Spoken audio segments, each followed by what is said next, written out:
That doesn't sound quite right.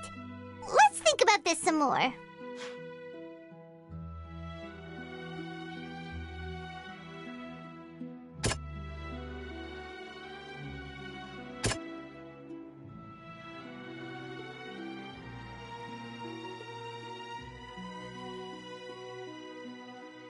That doesn't sound quite...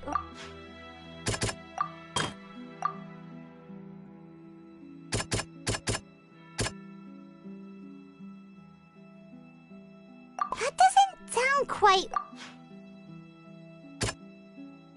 That doesn't sound quite...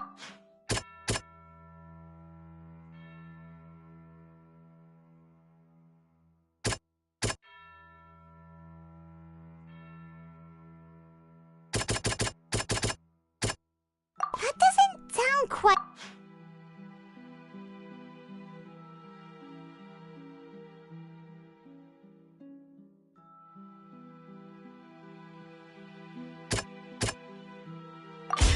We know from the case of the serial disappearances of young women that Fontainians can be dissolved in primordial seawater. And the first stone slate tells us that long ago, the Hydro Archon used her power to turn Oceanids into humans. This might be the reason that Fontainians can dissolve.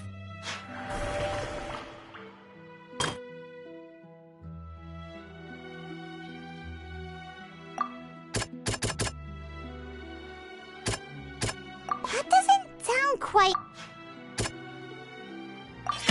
Perhaps what is about to take place has all happened before. The true sin of the Hydro Archon that Nervilette mentioned, and the original sin cast down on the people of Fontaine by Celestia, as recorded on the stone slates.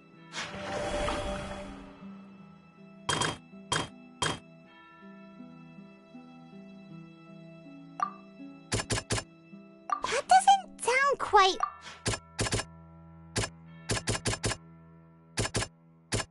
That doesn't...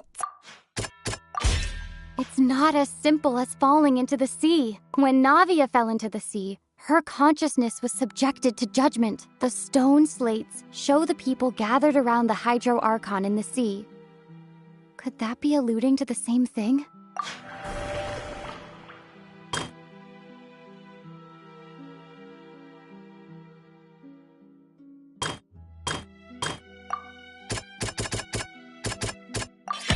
The prophecy from the stone slates found its way into society, but not many people believed it at first. The fortress of Meropide was nearly flooded with primordial seawater, which we know can cause Fontainians to dissolve. It seems increasingly likely that the prophecy may come true. If we hadn't dealt with it in time, things could have gone very badly.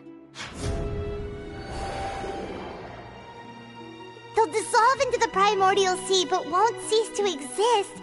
Their essence will flow in the seawater, converge, and take the form of an Oceanid. The Hydro Archon was sentenced to death in court, shocking everyone present.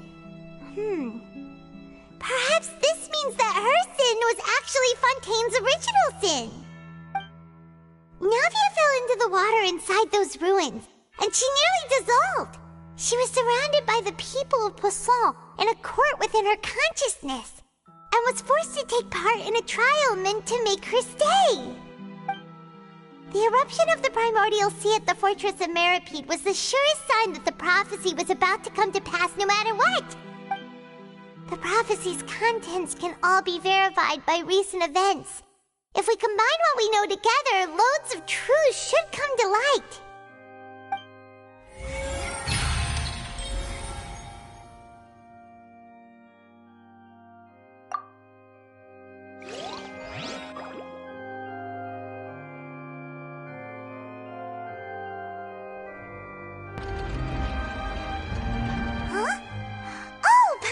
It now, so that's how you can make sense of it. But then it feels like we're going to have to share some truly shocking revelations. Let's hear them. Incredible. Linny, did you hear that? We're not real humans. All Fontainians were originally created by the late previous Hydro Archon, with Oceanids as their basis. The evidence for that can be found in how only Fontainians could dissolve in primordial seawater, and how all the girls Vacher dissolved were also turned into Oceanids. Oh, and according to Navia, when she was about to get dissolved, she also saw everyone gathered around for a trial, all of them in the shape of Oceanids.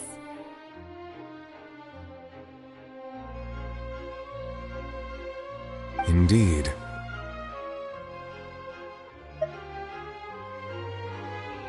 Yeah, and it follows from the content of the first slate that she probably anchored Celestia by creating humans without prior permission. That could also explain why the Oratrice judged the Hydro Archon to be guilty. It's to account for that ancient sin. The Hydro Archon's true sin was creating us? And yet, after many hundreds of years, the Hydro Archon's creations have turned around to try to judge the Archon within the Opera Epiclese. The twists of history are often the most unexpected of all. Yeah, isn't the image here just like when Navia fell into the sea? So wouldn't it be trying to show the image of the Hydro Archon also falling into the sea once the prophecy has been fulfilled in the fourth slate? In the end, the people will all be dissolved into the waters, and only the Hydro Archon will remain weeping on her throne. Only then will the sins of the people of Fontaine be washed away. Did Paimon get all that right? You've made some keen deductions. I must say, given how much you still don't know, it is impressive that you've already managed to connect so many pieces of the truth. However, while you were able to decode all the information on the slates, they've also been etched with an additional layer of hidden information using a different power source. When we were at the ruins, I tried to decipher the hidden information recorded in the slates. But since we only had 3 slates at the time, I was unable to come to a full conclusion. Now that the slate collection is complete, I shall make another attempt to decipher the narrative recorded within. If everything goes well, we should finally be informed of the unadulterated truth.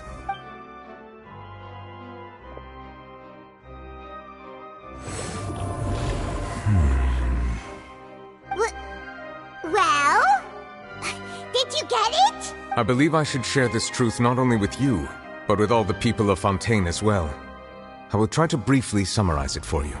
Your hypotheses regarding the origin of Fontainians and the sin of the Hydro Archon were both correct. In the Fontaine of old, the previous Hydro Archon sensed the yearning of her Oceanid familiars for life on land.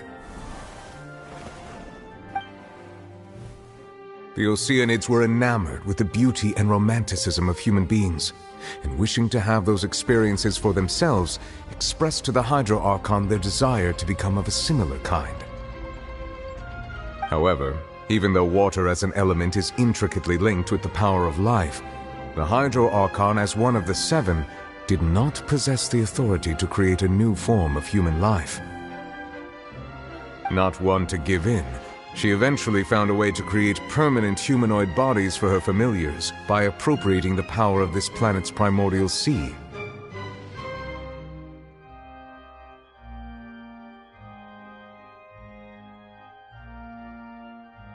She poured primordial seawater into the Oceanid's blood vessels, creating humanoid mimics in the process.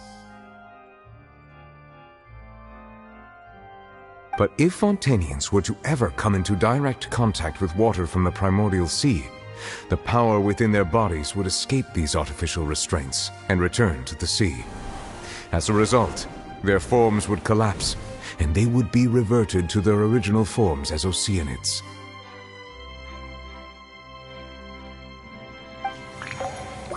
Of course, the Hydro Archon never received permission from the heavenly principles to create a new human race. And thus, the Hydro Archon and all of her creations came to shoulder the original sin of appropriating the power of the primordial sea.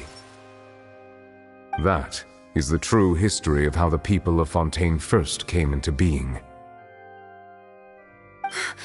So we were all maintenance before we turned into human beings?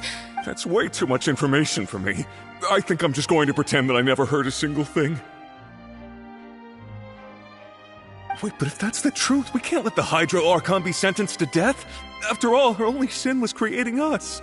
This really might be too much information for your regular Fontainian, but it does answer a lot of our questions. Alas, your hypothesis regarding the third and fourth stone slates was inaccurate. The slates' respective positions are, in fact, correct. A key point of the visual on the third slate is how all the individuals depicted in the water are humans rather than Oceanids. They have not been dissolved, which implies that the water depicted in this slate is not water from the primordial sea. The nation of Fontaine is the nation of Hydro, as well as the nation of Trials and Justice. Instead of being the literal element, the water in the scene symbolizes judgment and justice. You may also recall Navia's experience. When she fell into the sea, her consciousness was surrounded by that of many others who intended to hold a trial to determine her fate.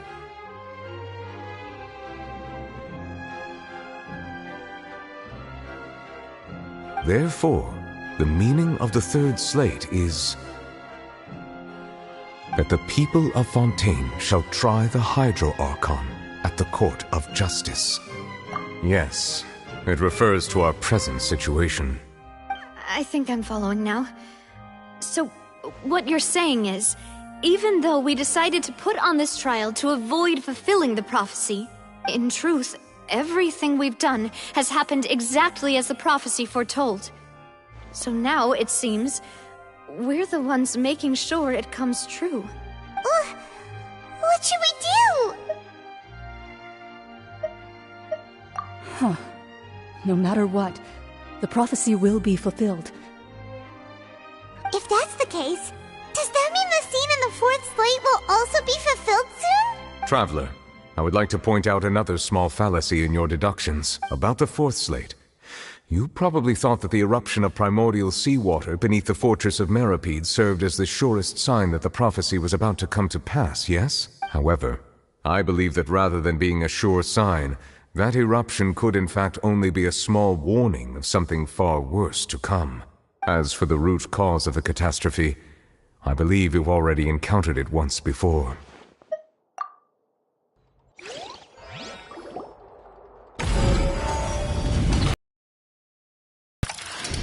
This eruption was just a small warning of the things to come. We must find the root cause of the disaster.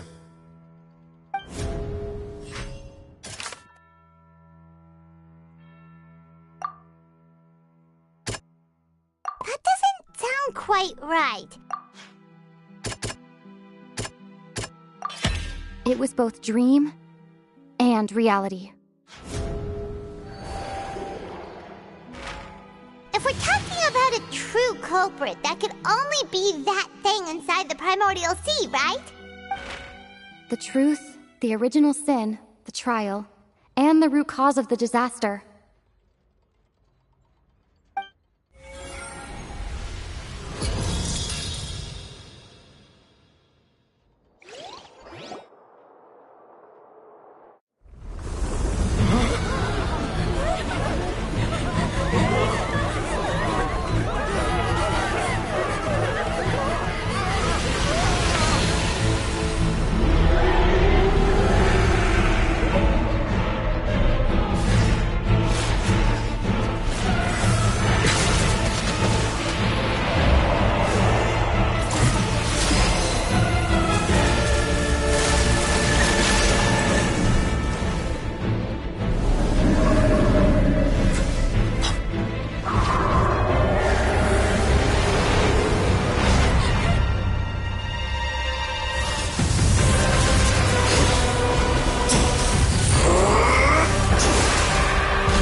So we've met it at last.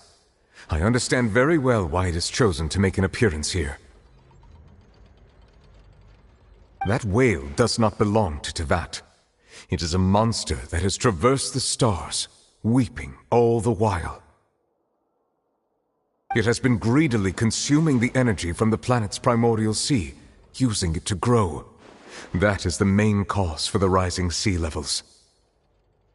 And once it has finished consuming all of the energy contained within the sea, its next step will be... You said that when the Hydro-Archon first created Fontainians out of Oceanids, she filled their blood vessels with primordial seawater. Precisely. That whale finds the blood of Fontainians nigh impossible to resist. Therefore, when it left the primordial sea, it decided to make its next stop a packed opera house full of food. Food in the form of Fontainians. We just barely managed to push it back, right? In that case, won't it come back to target the people again once it's managed to recover its strength?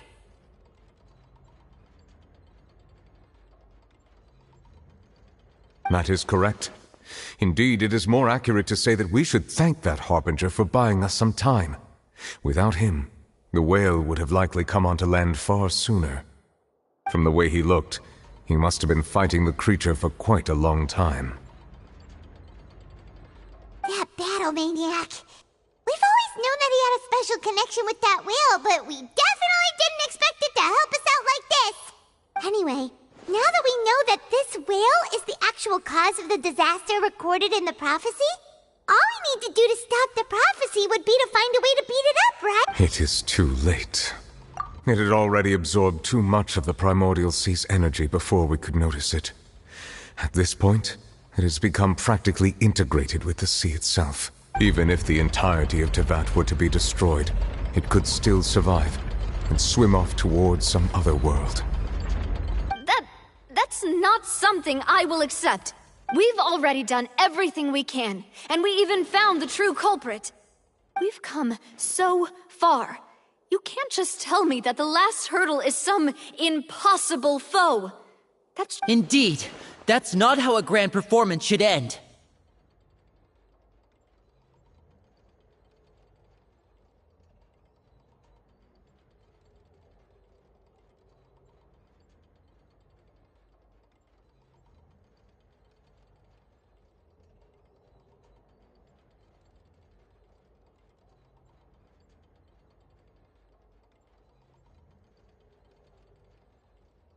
I'll fight it to the end. No matter what. So the prophecy will be fulfilled no matter what, huh?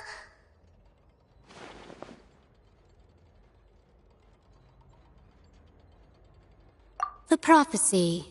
Yes, what has been prophesied will be fulfilled. You may view such things as the history of the future.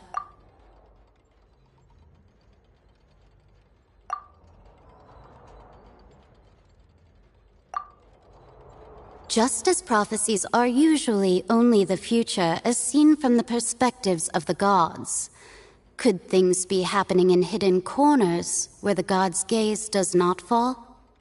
Ultimately, fate shall serve as your only guide, no matter what will happen in Teyvat's future. All you need to do is to play your part.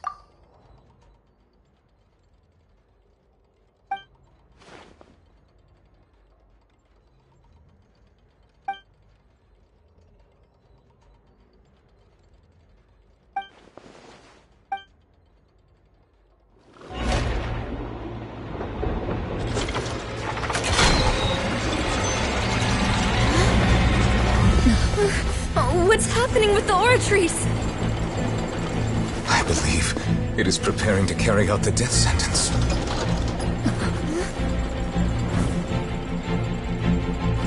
Furina!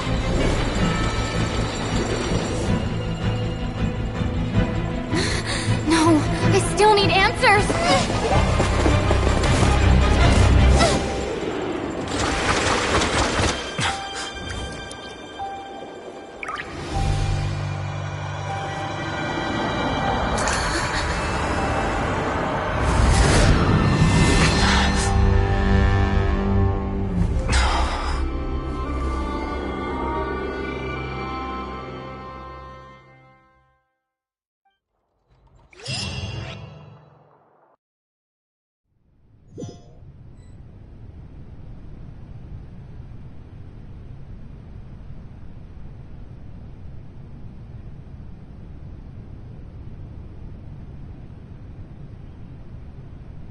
You...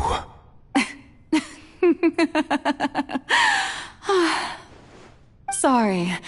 That shocked expression on your face is just too amusing. I couldn't help myself. You are not Furina. Who are you? The sweet sound of bewilderment. Marvelous. A sure sign that my attempt to deceive everyone was a resounding success. But to answer your question, I am Focalor. You know, the god. Focalor? Why did you deceive us? Oh, that wasn't my goal, of course. Goodness, no. But I had to fool everyone else too, if I was to stand any chance of deceiving the heavenly principles.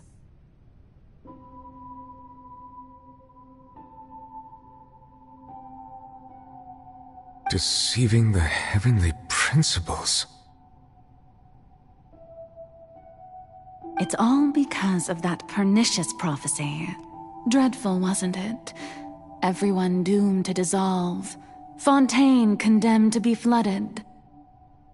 One was not amused. In fact, one was positively bemused when that problem was thrust upon me by my dearest predecessor. That's the former Hydro Archon Egeria, for the uninitiated. It hardly gets more disastrous than a preordained national catastrophe, now does it? She knew full well that the prophecy would surely come to pass.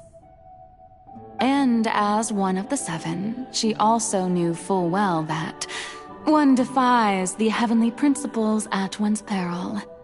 So yes, as you have no doubt surmised, it was a rather impossible situation that I found myself in. I spent a terribly long time mulling it over, alone on the ocean floor.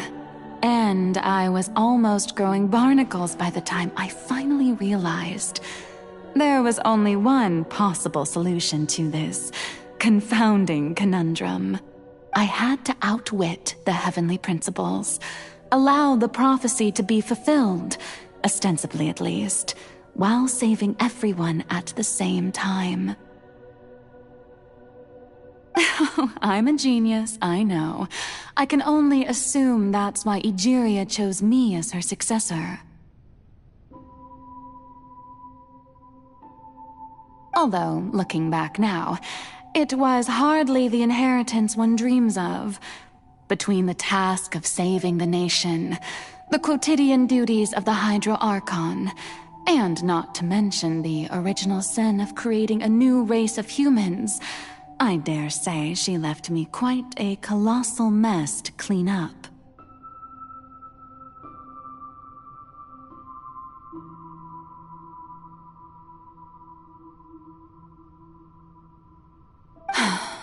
But one can only play the hand one is dealt. I did not choose this, any more than I chose to be one of her Oceanid familiars.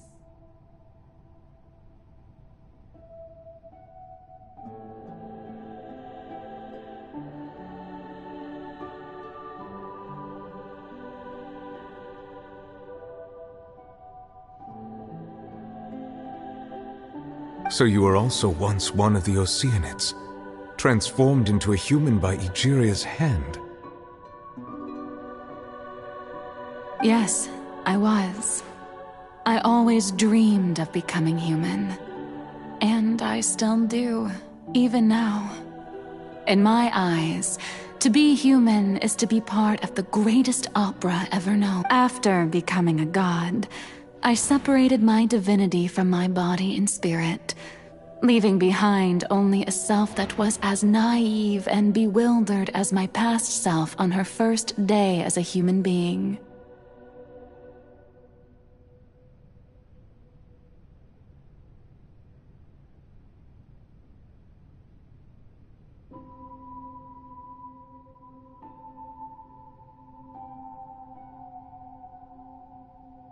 The me you see before you now is that divinity. and the human counterpart I left behind, I named Furina. She could feel joy, sorrow, and everything in between. She could be as vain and conceited, or as meek and vulnerable as she wished. Her strengths were of a kind only a human could possess, as were her shortcomings. But in my eyes, Furina's humanity was what made her perfect.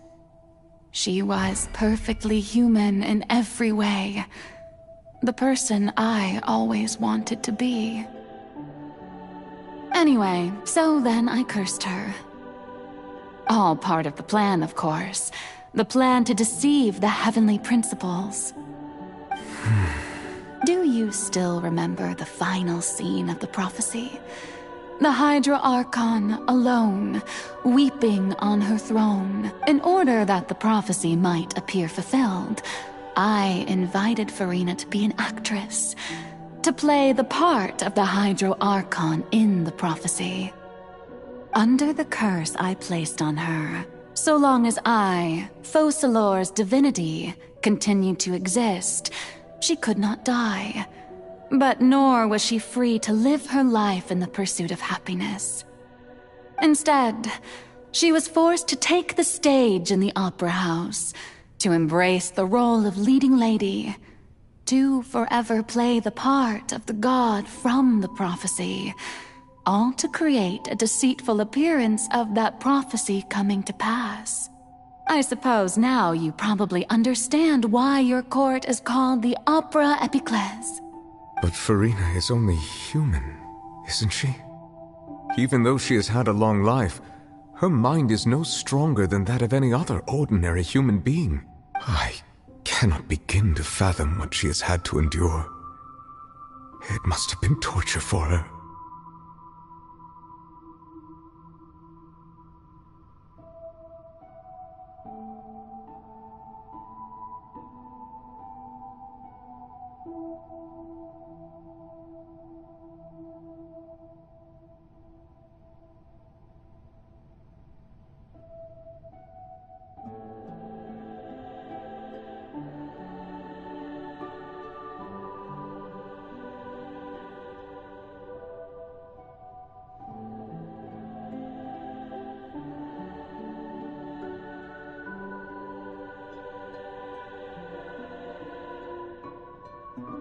It has indeed. And although she is, in a sense, me in human form, I most definitely owe her an apology for it. It's been 500 years. And all along, she's been playing her part in the most unimaginably long, unbearably lonely, and agonizingly painful opera of all time.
Oh? Who permitted you to come onto the stage? Now, I understand your admiration for my august self, but I must ask you to keep to the rules. All right. It is not my intent to reprimand you. There is no need to state your name. Just be off with you. Do not distract me from my performance. Oh, do not jest. Can you not feel it? I am Focalor. The eyes of countless Fontainians are upon me. I must, at all times, display the utmost elegance and nobility.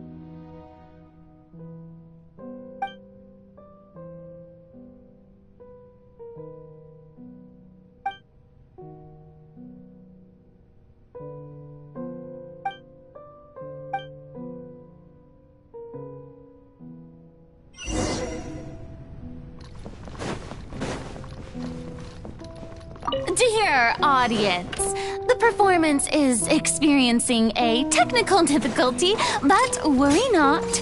The guards shall resolve it soon enough. One with the forest. I hear everything.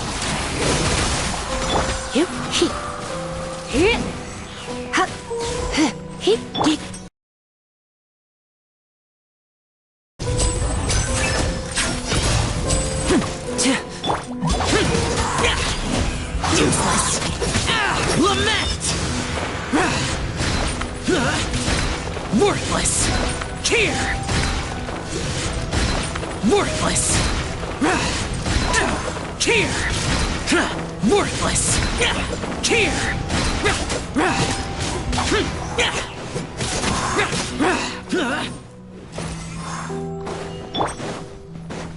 Hey, what gives? The audience is still watching me, you know. Guards? Wait, where are the guards? Guards! I'll uproot you!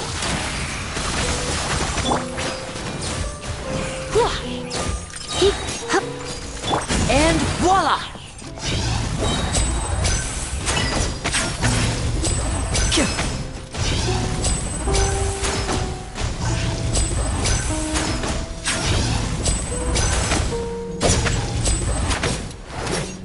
Now disappear!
Furina.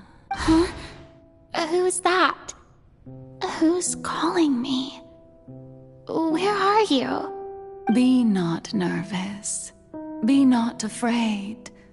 I am before you. Wait a moment. You're near me? How can this be? Mirror you, huh? You know what? That's not bad. Let's go with that. Mirror me? What do you wish to say? The prophecy. Have you heard of it? What prophecy? Wait. I know. I think. I don't know why, but it's in my head somehow. The people will all be dissolved into the waters, and only the ARCHON will remain, weeping on her throne. Only then will the sins of the people of Fontaine be washed away.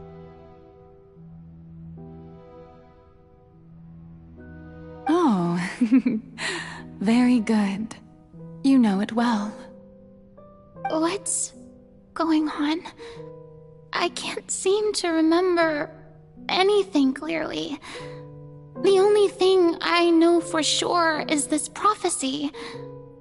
Will it really come to pass?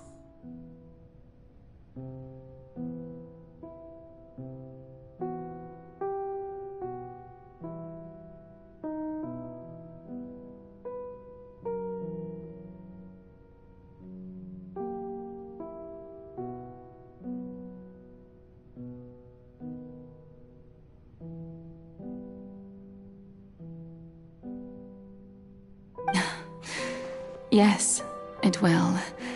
And that is why I've come to you. Disaster will come to Fontaine sooner or later. Things will develop just as the prophecy declared. There is no escaping it.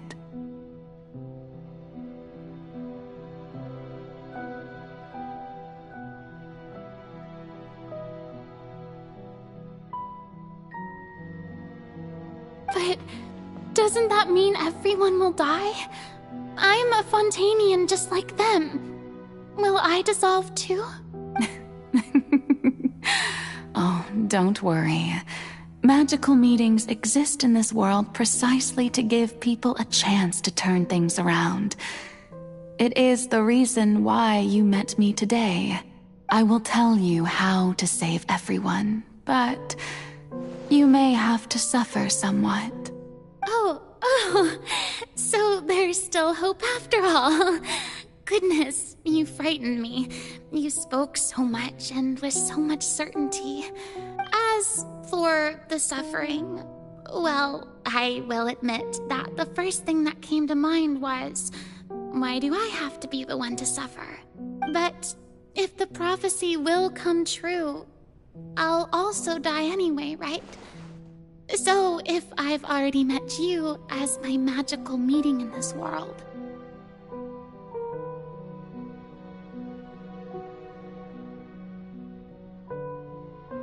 if there were scales, with all the people of Fontaine on one side, and my pain on the other, is it not obvious where the scales should tilt? You truly are the perfect human, my ideal.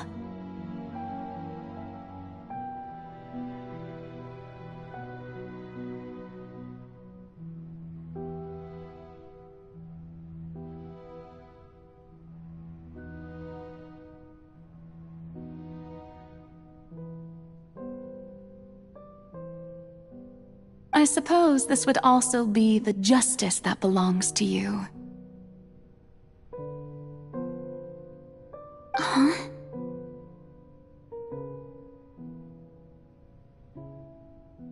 Don't worry, it's nothing. Listen well. Fontaine has just lost its Hydro Archon. I need you to play a role, that of the new Archon. Play as a god? That's right. You must begin a never-ending masquerade. You must never let anyone suspect your identity. If you can keep it up, then I shall have my way of defying this prophecy.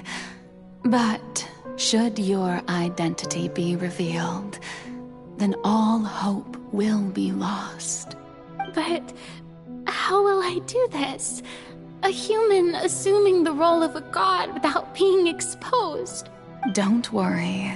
What you must do is not to turn yourself into a real god. You simply need to play the role of a god as humans imagine them to be. Being a human yourself, I'm sure you already know what such an entity would be like.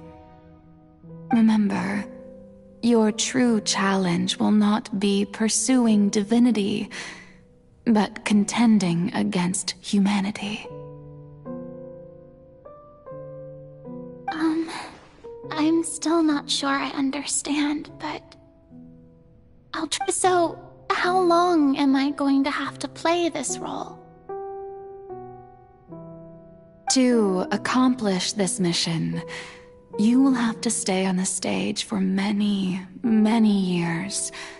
You will endure and not grow old until your task ends. But I promise you, all will eventually end in a magnificent and dramatic trial, and— A trial, huh?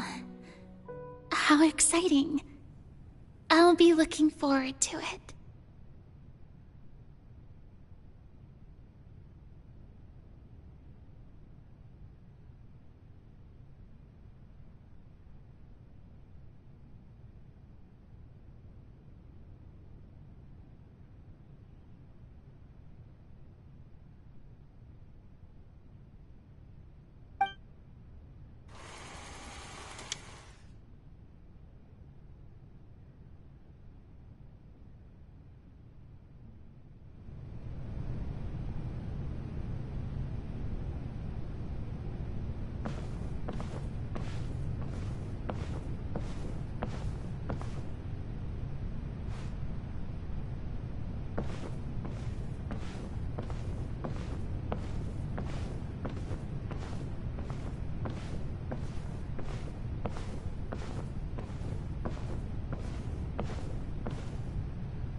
The Maison Cardinalise has announced my accession, but this is my first time facing the people.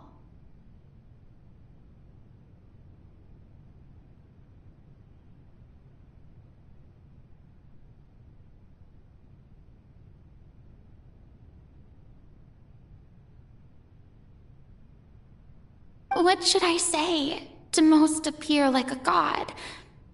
To be honest, I still don't know. Perhaps I should first ladies and gentlemen, good evening, and welcome to the Opera Epiclese. I'm sure you've all heard about how I have taken on the role of Hydro-Archon. Indeed, I am Furina de Fontaine, your new Archon. In truth, I know little about becoming a nation's new god, but it will be my honor to guide you all.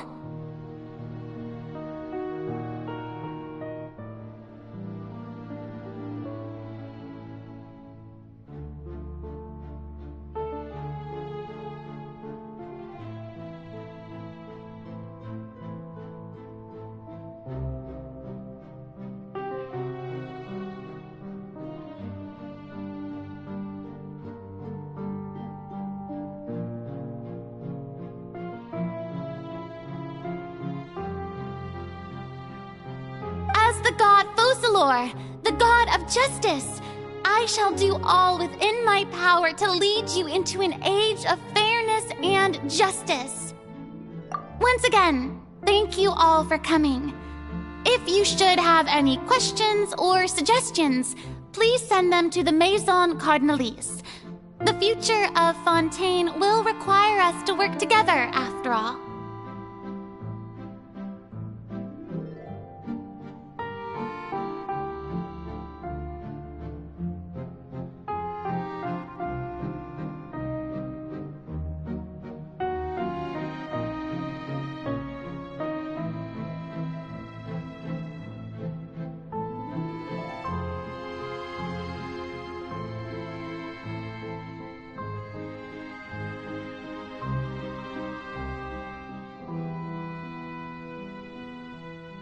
This should do it.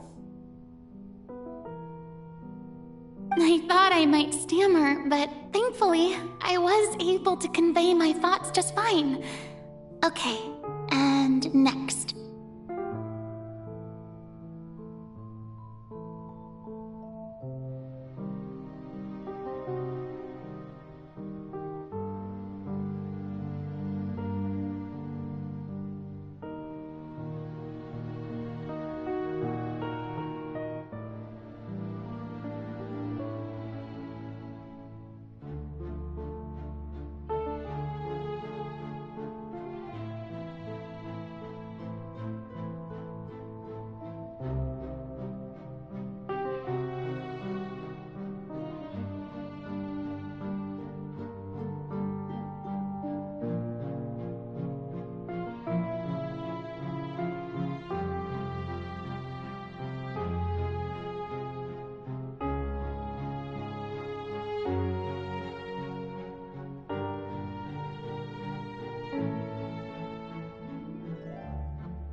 That's the new Hydro Archon.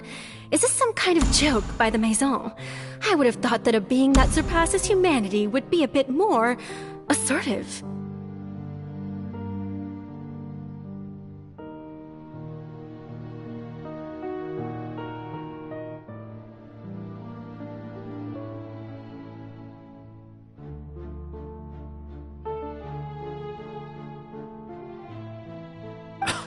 Hey, did you hear that?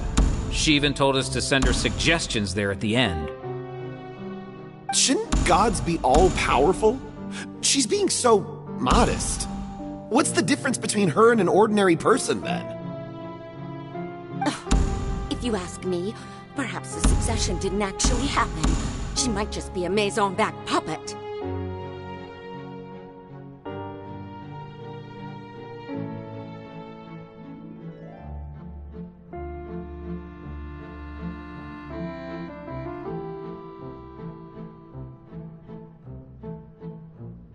Wait, what's going on? Why is everyone suspecting me of being a fake? Oh, this is bad. If I get exposed here, there'll be no saving the people from the prophecy.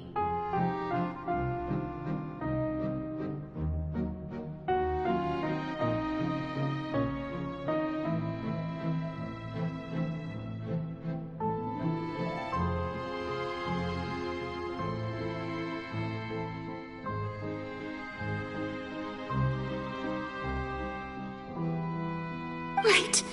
Mirmi said that I just need to play the role of a god as humans imagine them to be.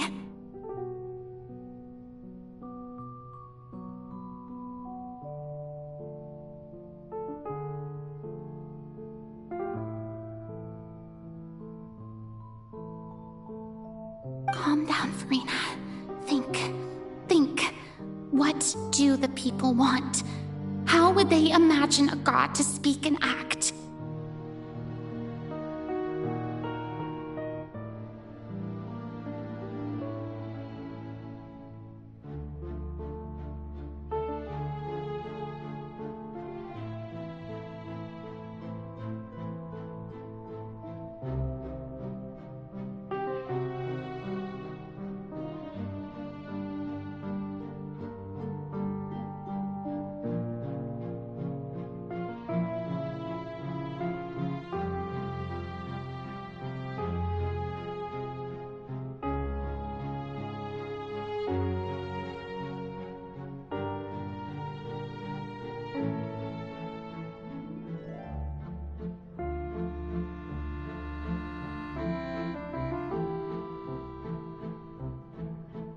Assertive, with a strong sense of presence.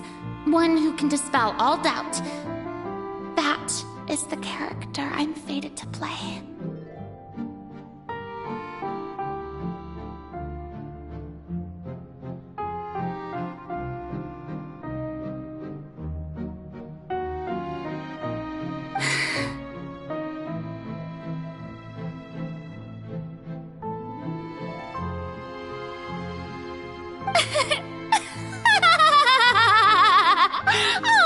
Oh, very good, my people.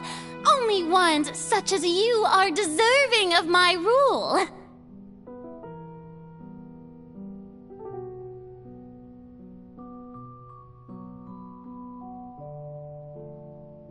Now, I was wondering if some weak puppet were to one day come onto the stage and claim ownership of this opera house, would the children of Fontaine follow them?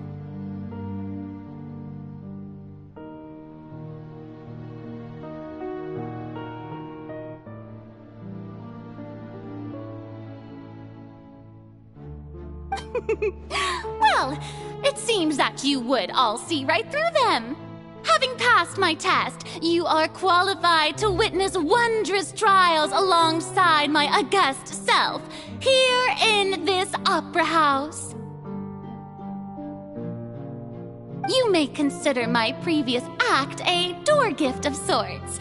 I thought it was a debut that suited the atmosphere. Now then, let us be reintroduced. Ah, so that was just a performance. How could I have forgotten that we were inside an opera house? Her personality. It's quite shocking, to be honest, but I suppose it's a better look than before.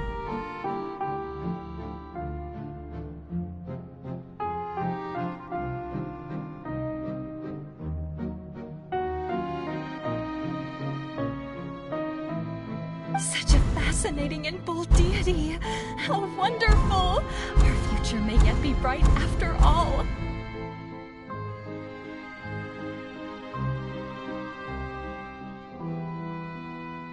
It seems I've turned them around. Best follow this. My dear people, whether you acknowledge me or not, whether you trust me or nay, I say to you, keep faith in your ardor for justice. We have heard it said that this nation's sins can no longer be washed away. No, this won't work. They'll suspect me again. I must play the role that they want me to play. The scales of justice should not weigh heavy in the hands of its God. On one side, it must carry fairness and justice. And on the other, praise and applause. May law be the prayer on our lips. May judgment be our worship. Let us light the fires and drink to the future of Fontaine! No, this won't work. They'll suspect me again. I must play the role that they want me to play. There is no trouble in this world that justice cannot solve. All that is needed is for you, my people, to believe in it, heart and soul.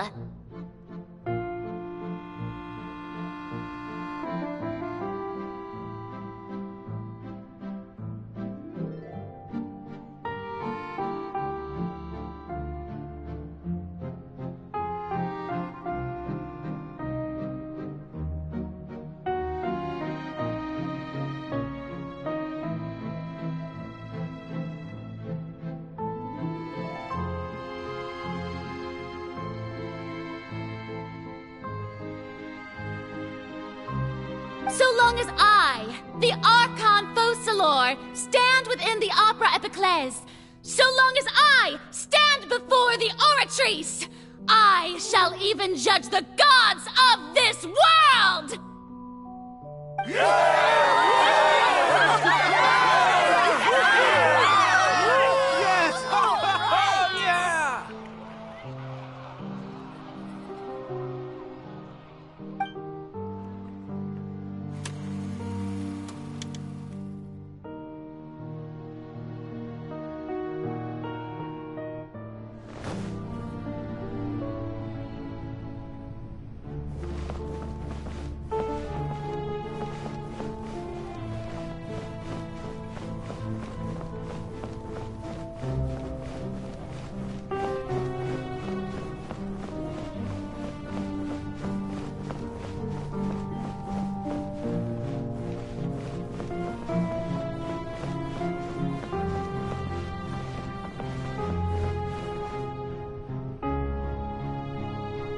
Lady Furina, here are today's case reports, as well as a summary of the follow-up for your perusal.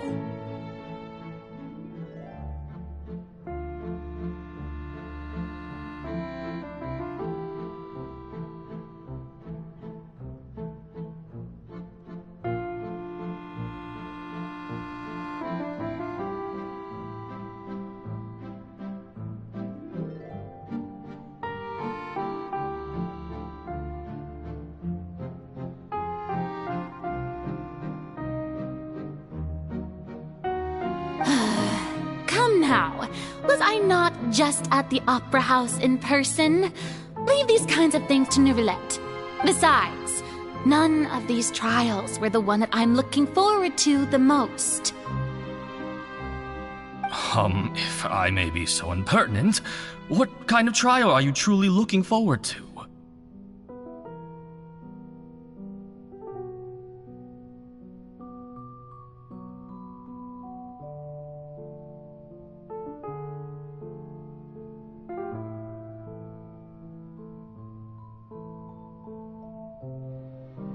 A magnificent, dramatic, and wondrous trial. A trial to end all things. How could you hope to understand? That's true. I fear I lack the ability to grasp your divine thought, Lady Archon.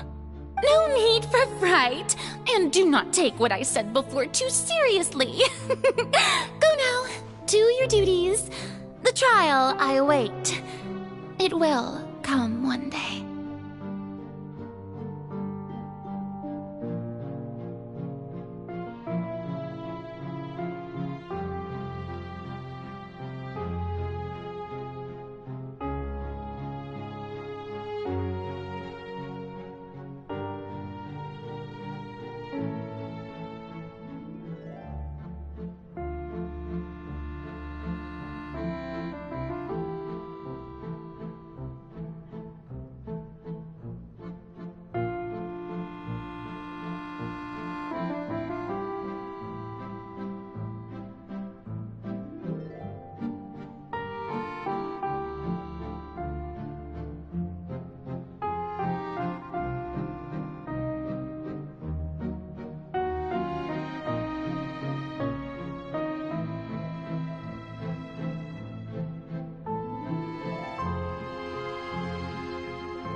Lady Furina, I don't know what to say. Thank you for agreeing to see me. No need to thank me. Or rather, thank your own sense of perseverance instead. Long have you stood in line to meet me, have you not?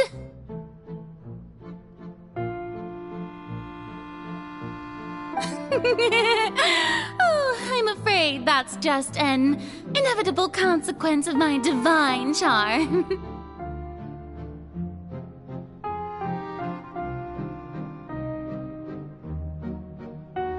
All right. Deuteria, is it? How is your son's illness?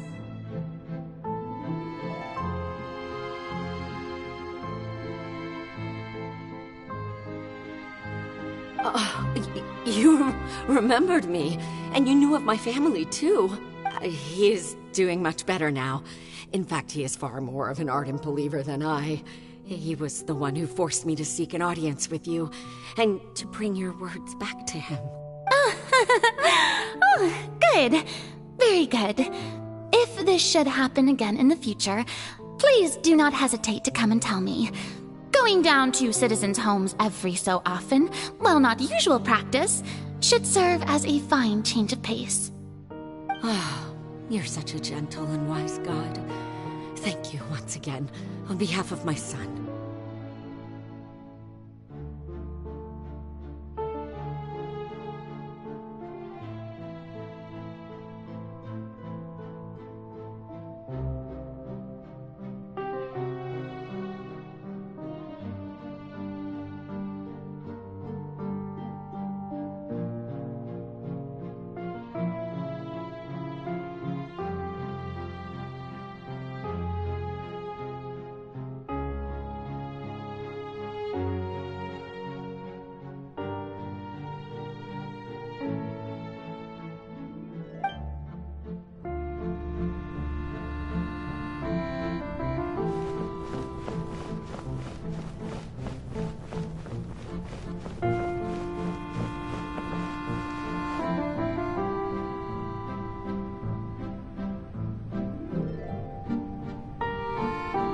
Lady Furina, here are the latest hydrological reports.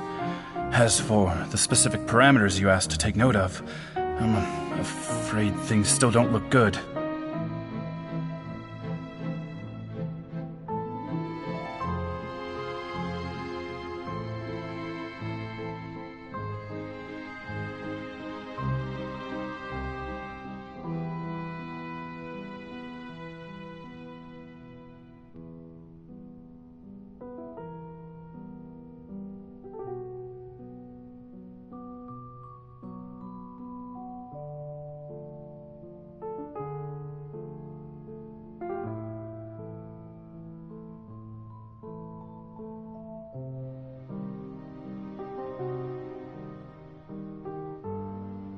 I see.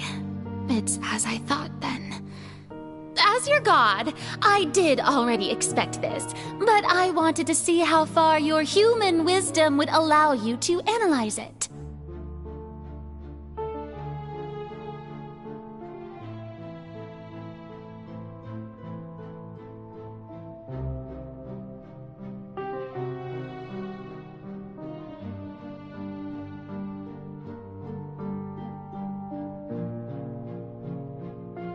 All manner of signs indicate that the prophecy will still come to pass. Forget it. That's not something you need to worry about right now.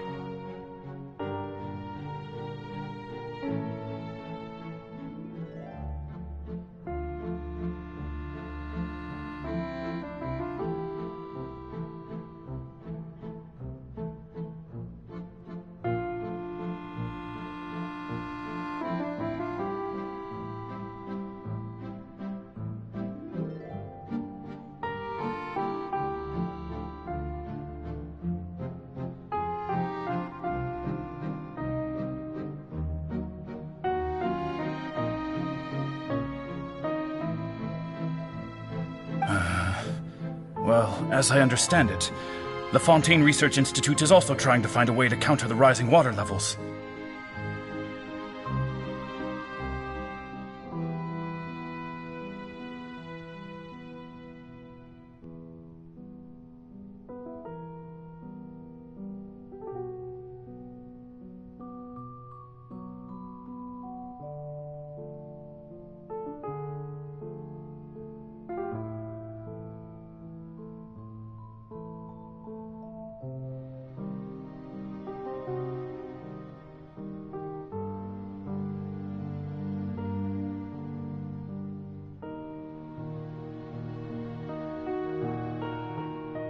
Really?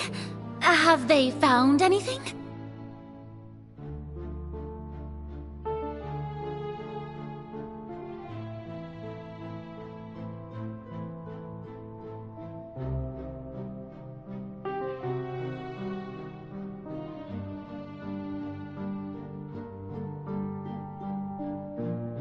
I'm afraid that they haven't found any effective solution thus far.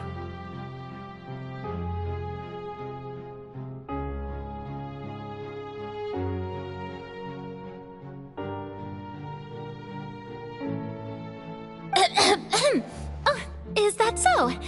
Well, no wonder. This issue has reached the realm of the gods, after all. Still, their spirit is praiseworthy.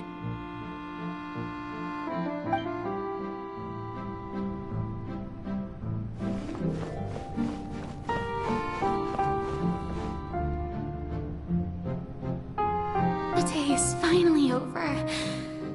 I haven't had a moment to breathe this whole time. But it's good to see that everything's getting on track. There are no longer any voices of suspicion. Maybe this is fine. I just need to keep going, and everyone will be saved. Alright, Furina, don't think too hard about this. You need rest. Tomorrow's a new day.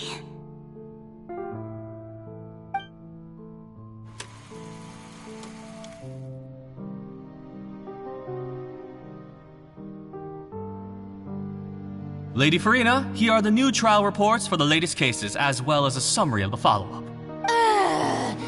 There'll be no need for that. I've seen them already. There's no need to go back over scenes I've witnessed in person before. Lady Furina, I've waited so long for this chance to see you in this manner. Indeed, my dear, loyal citizen. This joyous moment is an honor for us both. Lady Furina, we're detecting significant hydrological anomalies near Poisson. Understood. Keep monitoring. Keep me informed should anything come up at the Institute.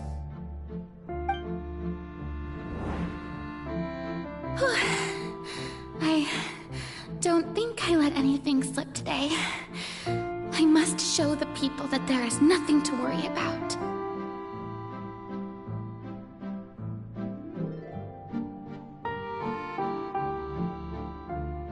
I just don't know when these days will end.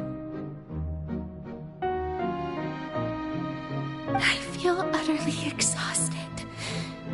Best to rest early today, too.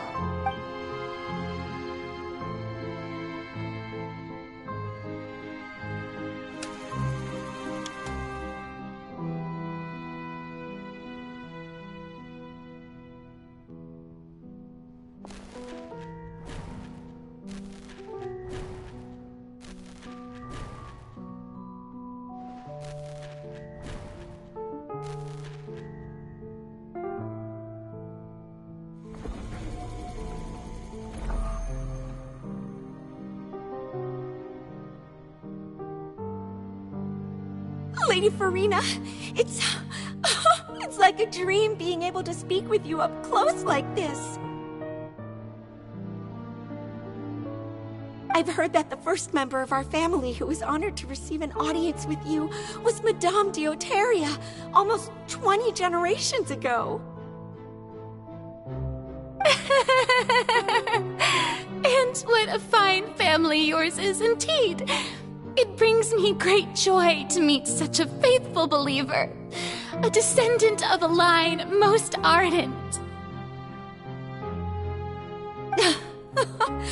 Surely you exaggerate, Lady Furina.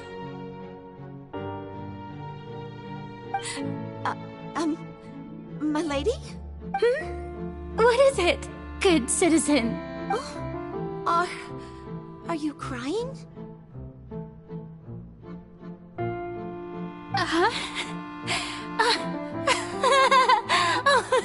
Really now? I didn't even notice.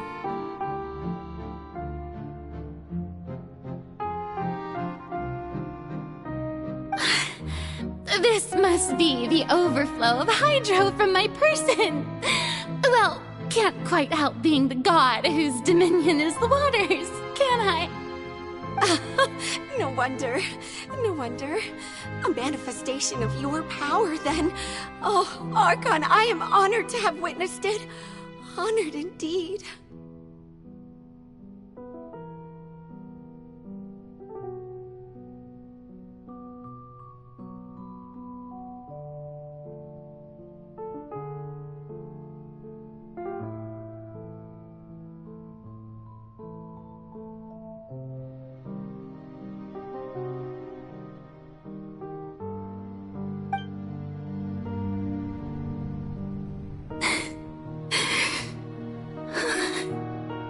So interminable.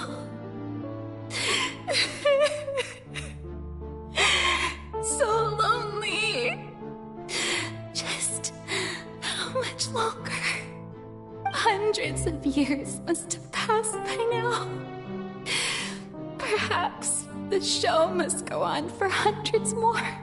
I never imagined that it would hurt so much.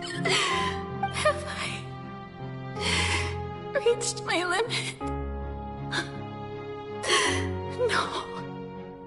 Perhaps I reached it long ago. Today I didn't even notice my own tears. I want to tell someone. anyone about this. But would that not destroy all I've done so far? I've conducted so many investigations across the centuries. But there's not even a sliver of hope that we might break the prophecy. All I can do is keep heart. I must maintain this act. It is the only way to save Fontaine. Please, mirror me. You have to succeed.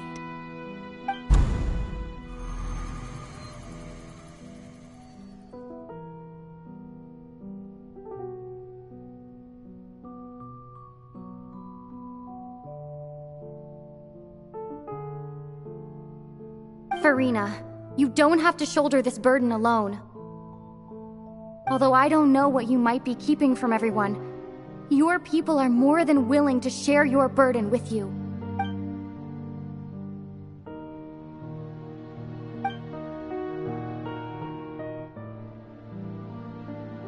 Share my burden.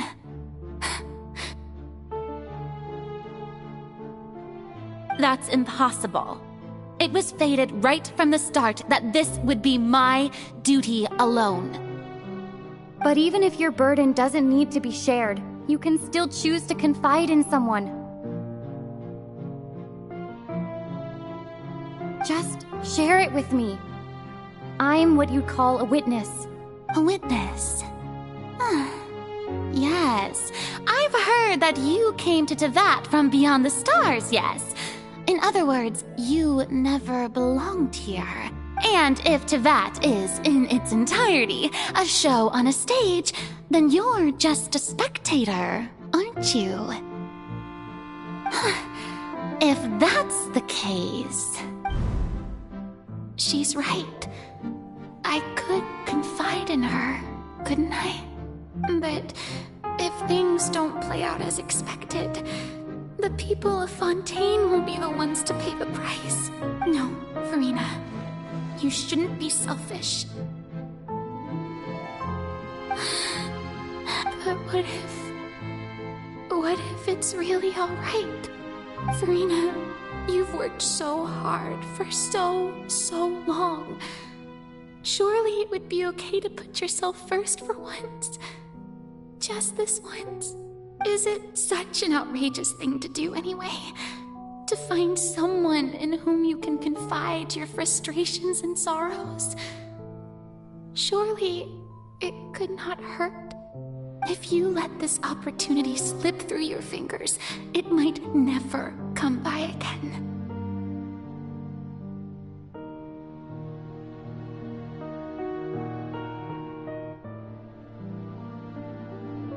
Think about it long and hard.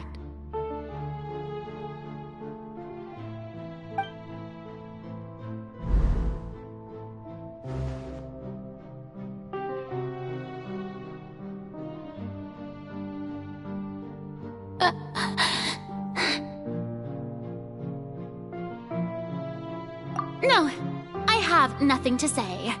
I am Furina, the Archon of Fontaine. Everything will surely get better. All you need to do, dear spectator, is to witness my performance until the curtains fall.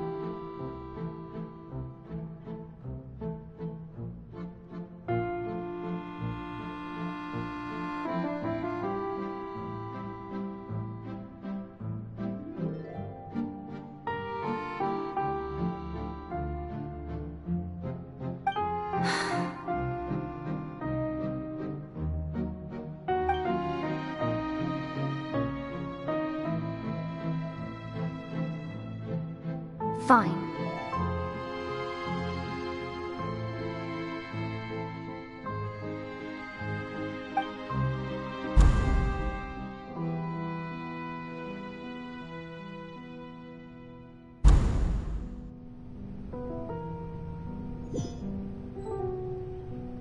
So even Furina doesn't know the truth?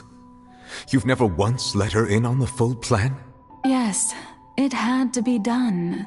To deceive the heavenly principles, you must first deceive yourself. She did very well. If she had let her resolve falter even once in these 5 centuries, Fontaine would have been doomed to the most tragic fate. It seems that trusting humanity was the right decision after all. I believe that I understand how your deception works, but that is only half the truth, is it not? How would you build on this foundation to save the people of Fontaine? That is the most important thing. Ah, good. Of course, the Iudex of Fontaine has pinpointed the crux of the issue. I'm sure you've long sensed that the Oratrice is no simple machine, yes? I've always suspected that it had its own consciousness. And Lenny did mention that he heard a human voice within the core chamber.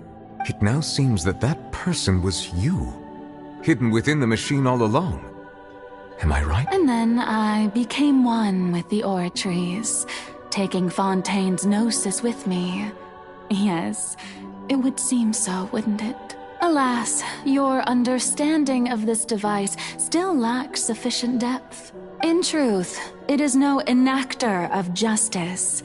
It is, in fact, a device created to kill the god of justice. I beg your pardon? Oh, you have it. And to be more precise, not only will the Oratrice take down the god of justice, it will also take down the divine throne upon which she has been placed. I mean, did you think I would be the sort to enjoy peaceful repose while Furina suffered? My work over these last 500 years has been to constantly accumulate indemnitium within the Oratrice.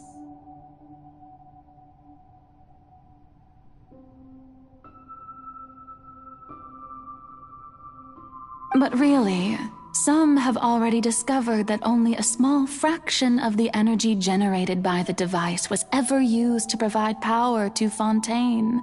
The vast majority had to be, accumulated to enact this death sentence.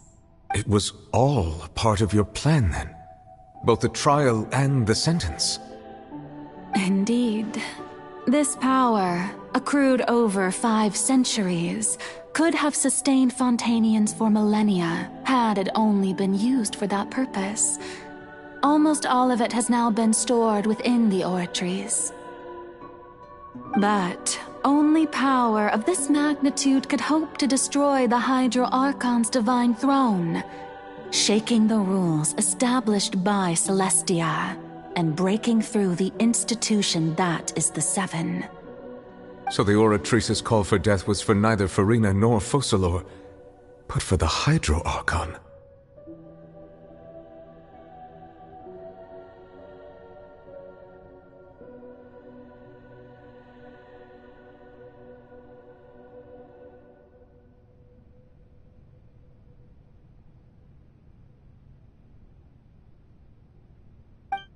The destruction of that divine throne. If I do not misunderstand your intent, you must be... Returning what's rightfully yours to you, of course. In other words, this was all done to return the authority of the Hydro Archon to the Hydro Dragon of this planet. But...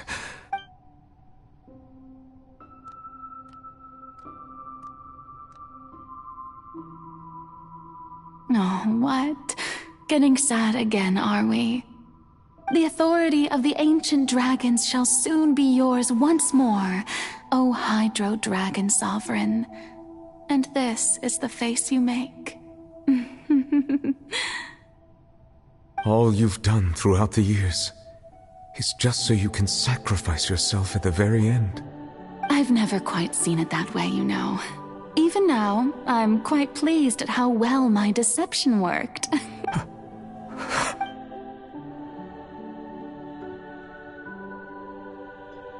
Hydro Dragon, don't cry.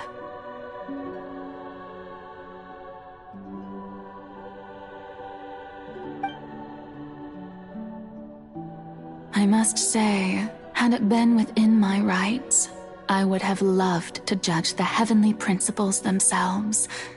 Were they not guilty of essentially the same crime? Egeria stole the power of the primordial sea, and the heavenly principles stole the power you ancient dragons possessed. I, for my part, am the god of justice.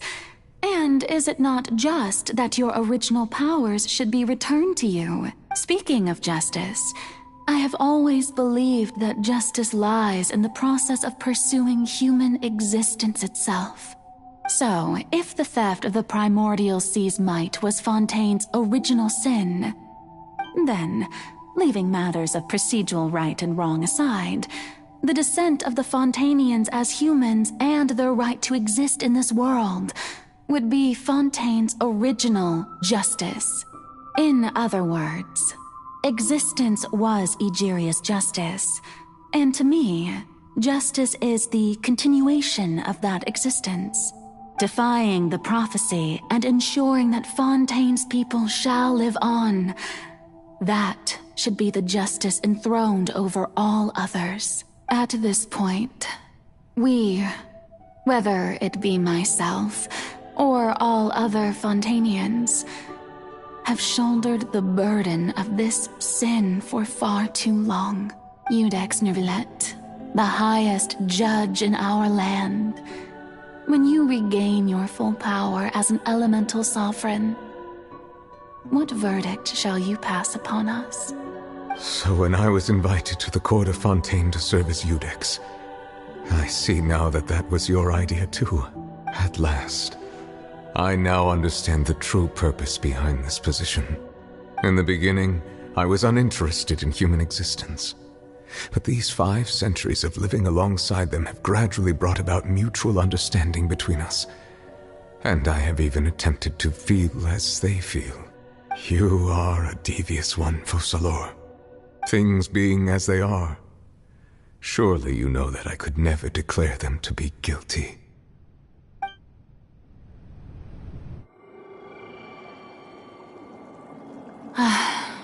The hour of my execution is almost here. For the sinner, the curtain call has come. I know I may not sound it, but faced with death, I find myself a little afraid. Perhaps this is one thing both gods and humans have in common.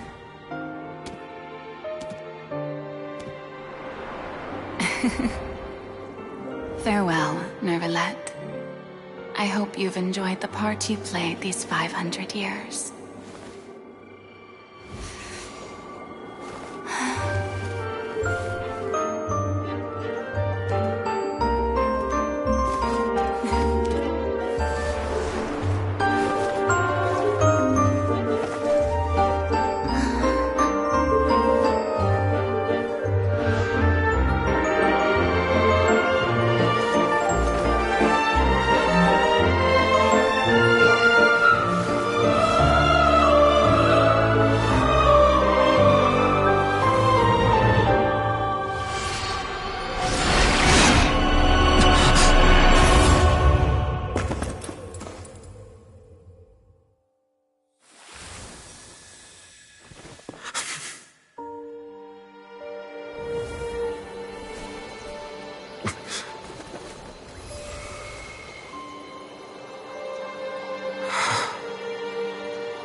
Iudex Neuvillette, hereby declare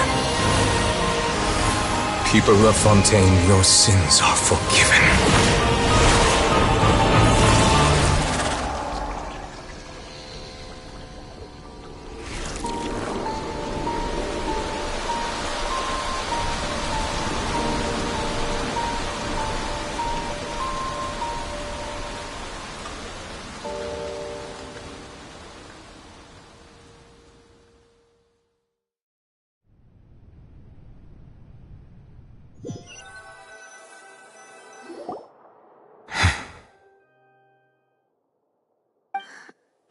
What just happened?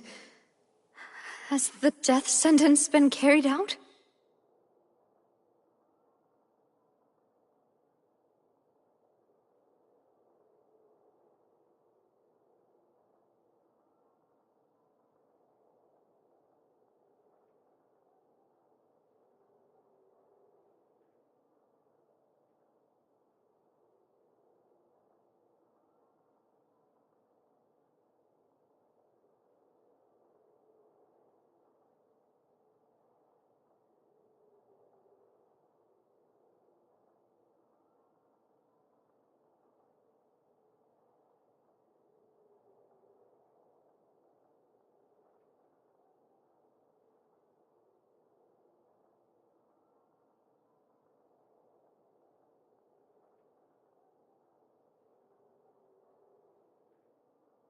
Was that bright light some sort of misdirection?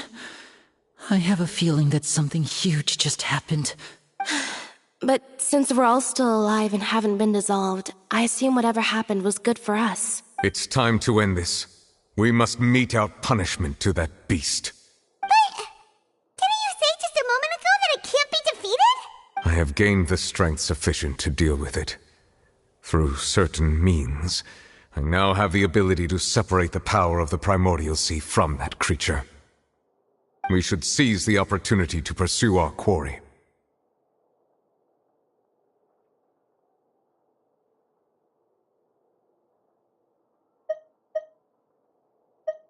Traveler, now that the oratories can no longer function, I require an executor to help me mete out justice.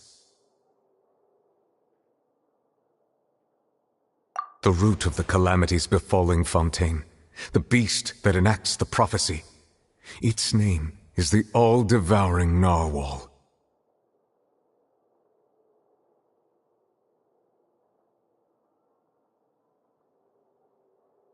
Come with me, traveler. The hour of execution has come.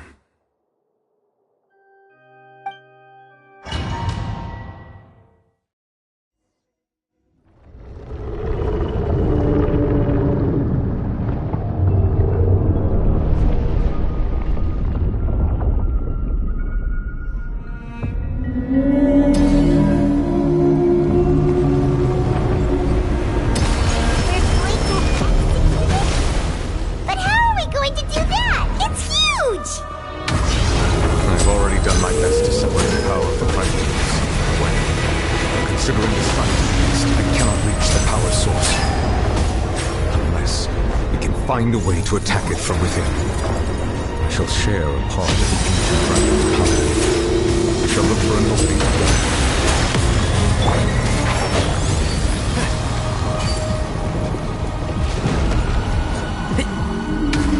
Keep up. I can feel its sorrow turning into hostility.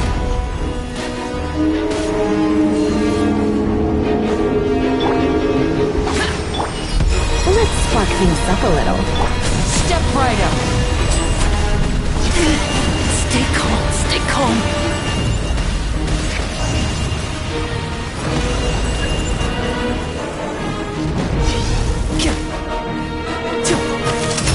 Let's get this show on the road.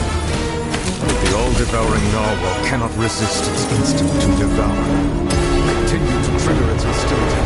A chance will present itself.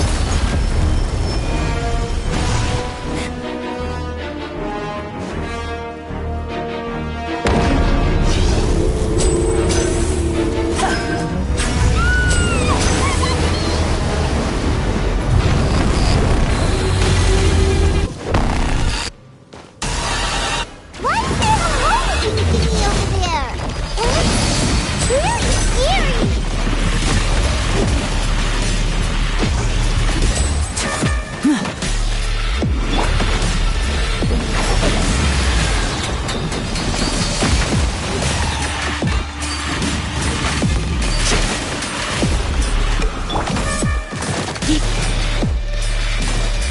I have granted you my protection. Do not fear. Seize the moment. Use my power to suppress its root from within.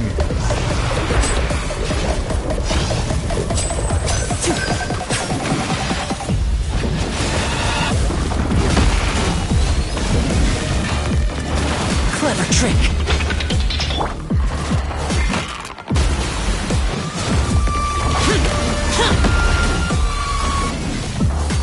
Disappear!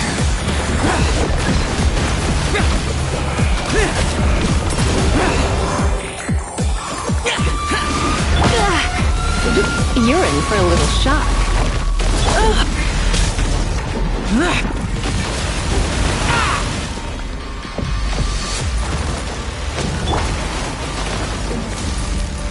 Enshroud!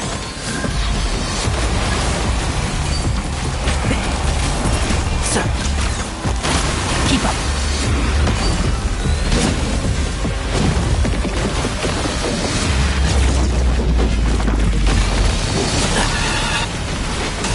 One with the forest.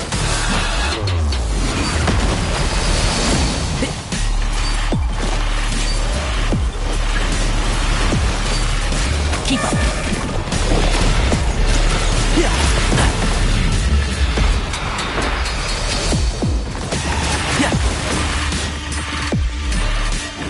Keep up.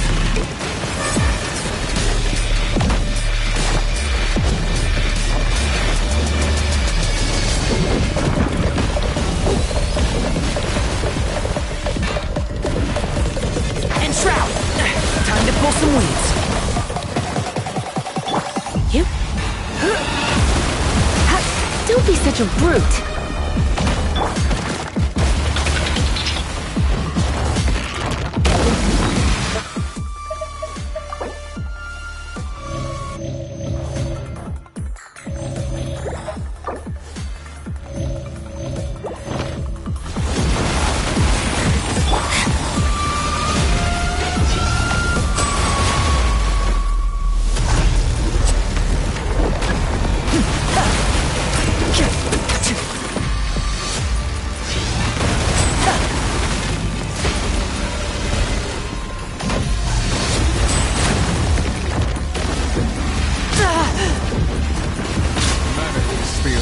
Of the ancient dragons.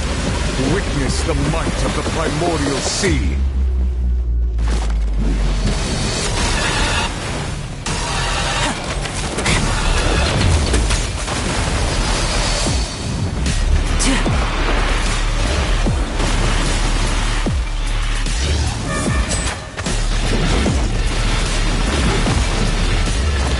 One with the force.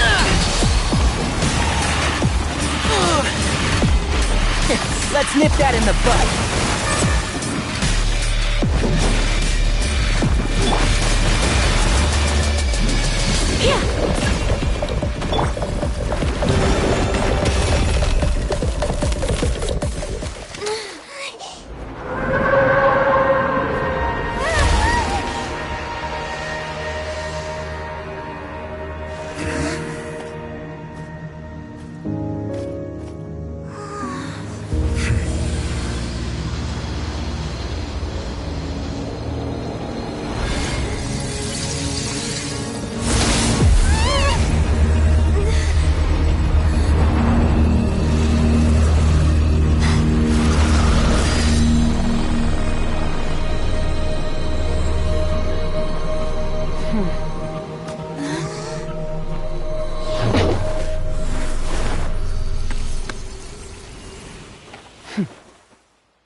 Thanks for helping with the cleanup. It should have been my job, but... oh well.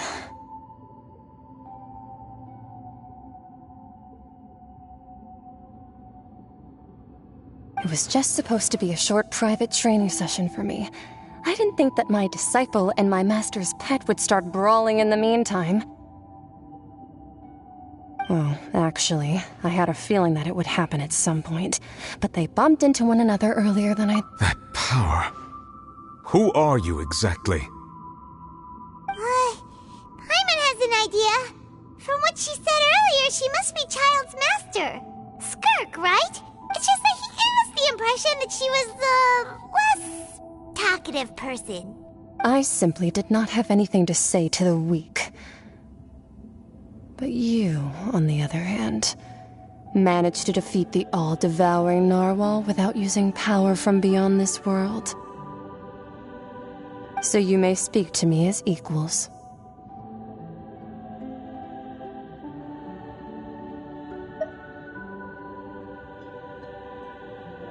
I have to agree. It's a strange use of a planet's primordial waters just to raise an all-devouring narwhal. That kind of power is wasted on it. It's not cooperative, it eats too much, and I have more important things to do with my time than pet sitting. The only thing that creature has going for it is its looks. All in all, it fails as a pet. Miss Skirk? I think you might have missed the point. The point being? Well, being that this pet almost destroyed an entire nation. So what sort of person is your master? Well, child's master's master. Wait, is that right?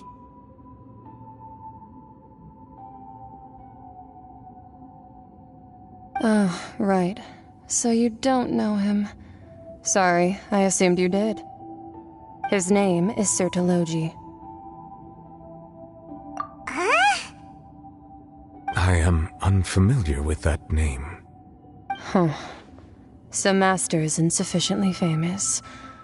How should I describe him then? Have you heard of the name The Fowl? The Fowl? Still nothing? Well, how about the Visionary?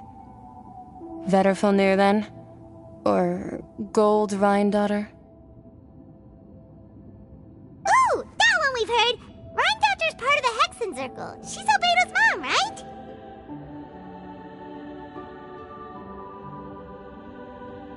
Oh, so you do know that name. To be honest, I also heard all of those names and titles from my master. I don't actually know them either. But I suppose you understand now, yes? My master is likely a similar sort to Rhindaughter. They are both pursuing some form of perfection.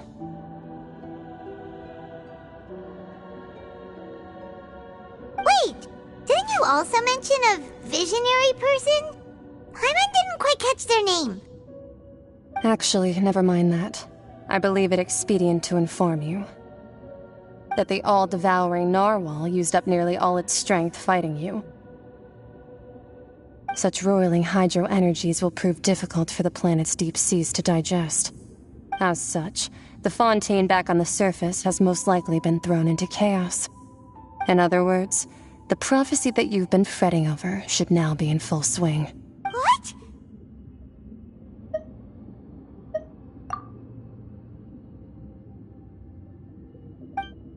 Not to worry. Focalor has already managed to deceive the heavenly principles. In the end, the people will all be dissolved into the waters, and only Furina will remain, weeping on her throne.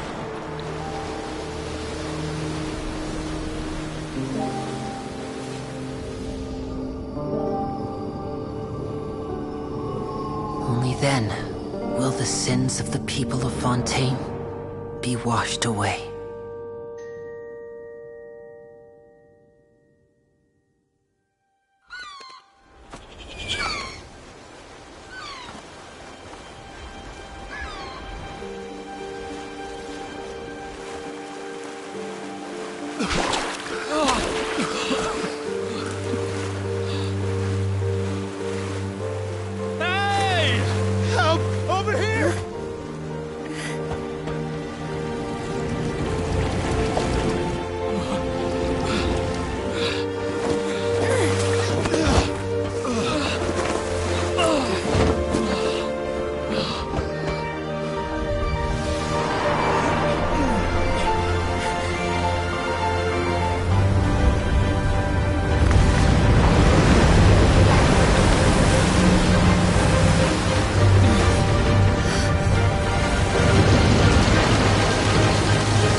Let's initiate emergency rescue!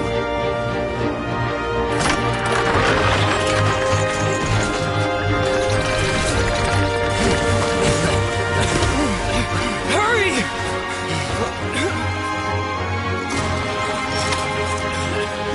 Hey, lend a hand!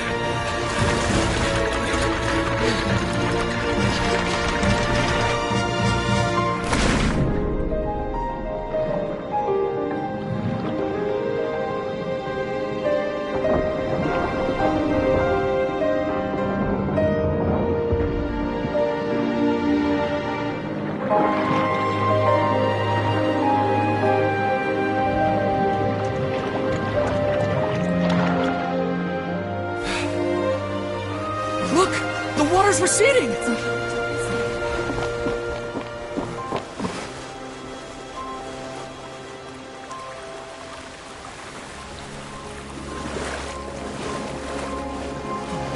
It's a miracle! Water's receding.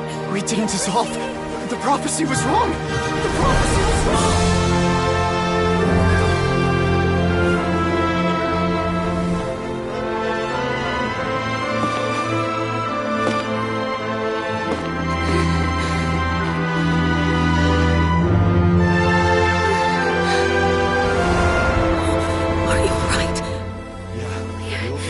We're saved! The prophecy was wrong.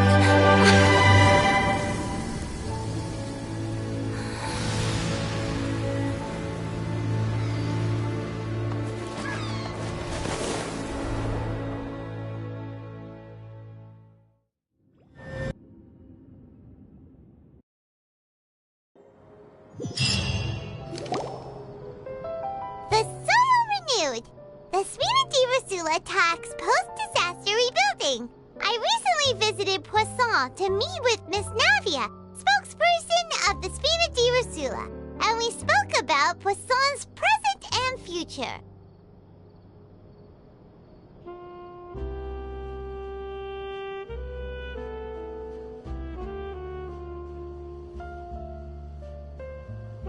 Old soil can still give birth to new bloom, Miss Navia stated. Hope is like seeing a small cookie when you're starving late at night. You just need a little of it. Skyship Winglet, Lunar Brain of the Fontaine Research Institute. The various disputes that have arisen on account of Mr. Edwin have suddenly become a shield over the Institute, with Jurier turning out to be a once overlooked hidden gem. People always call the first researcher mad, but few know what to call the second.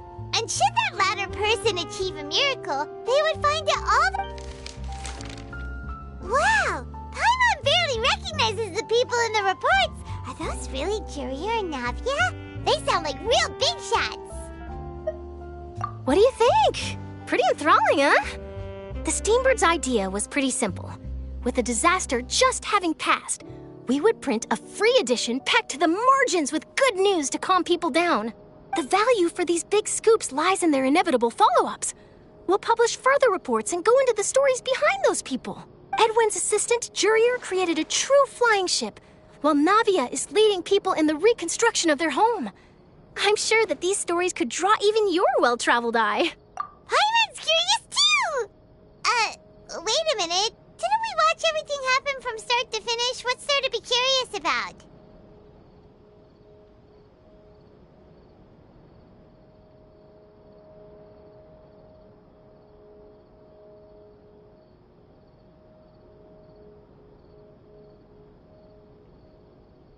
And that's exactly why I'd like you to come conduct interviews with me. You're the best incubators of news, if you haven't noticed. And also, with you around, I'm sure I'll get to see that Duke.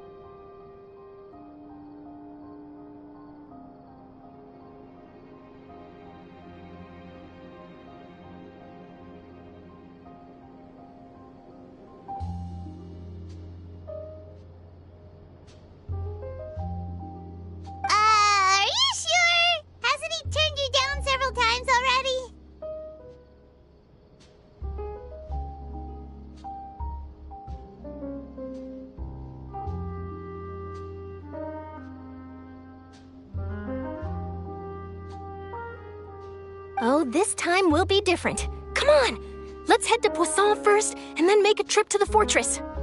There are...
Need to end a few enemies?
fast travel.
Time to go. Another.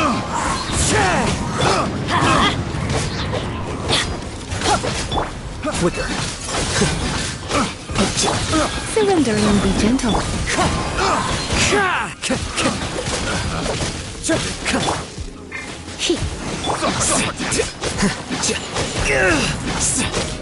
Here you are. Let's light it up! Teamwork is dreamwork! Wind Strider. A process of elimination. Fallen leaves adorn my...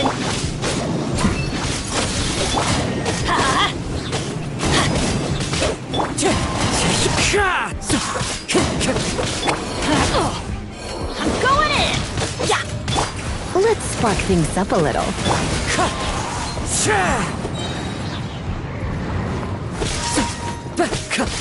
Come a little closer. Here you are.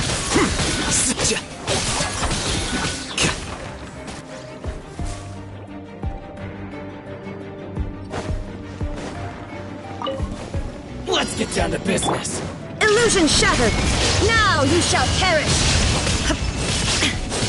Come into being! Witness my great undertaking! And shroud!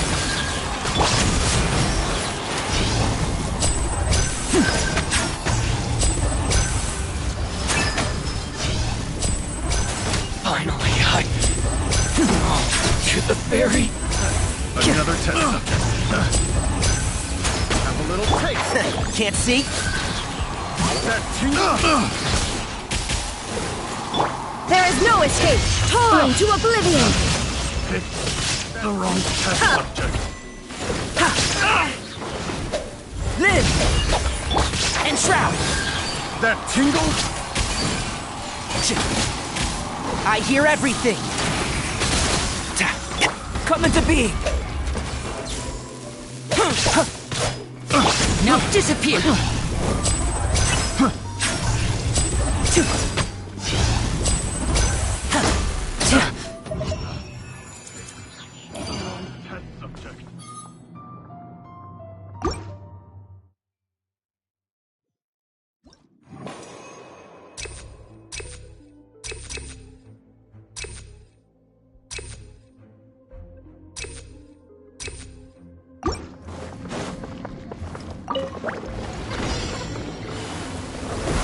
Let's light it up!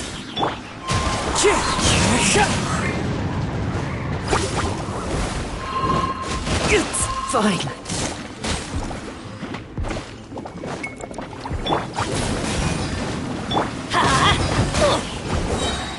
Teamwork is dreamwork! Wind Strider. Clouds high. The birds call.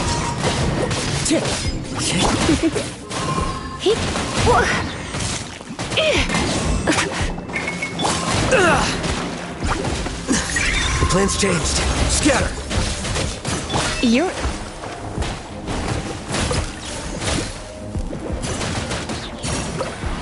for a little shock. Looks like I got carried away.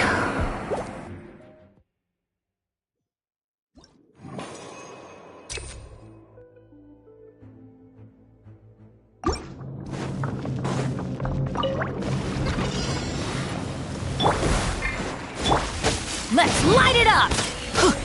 Why do they never miss?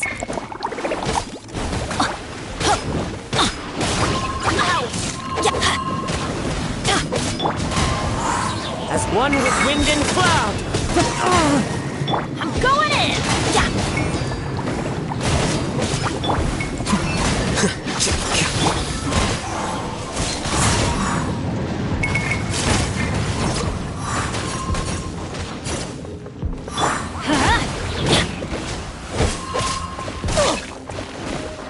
Let's light it up! The process of elimination. Teamwork is dreamwork! Clouds high. The birds call. Heep, ha, ha. Heep, heep, heep, heep, ha. Here, heep. Flicker. Another test subject. Surrender and be gentle. Freeze! Come a little closer. That's gonna hurt in the morning. I'm going in!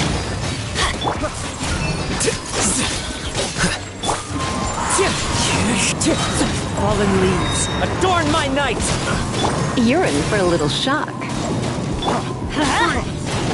Wind strike!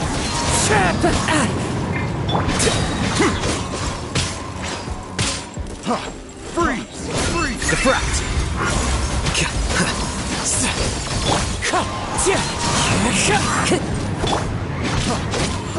Let's light it up! Everybody stand back!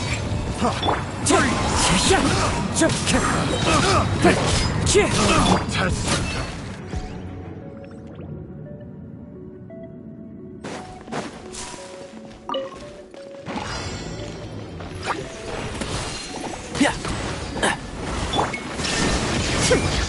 Now you shall perish!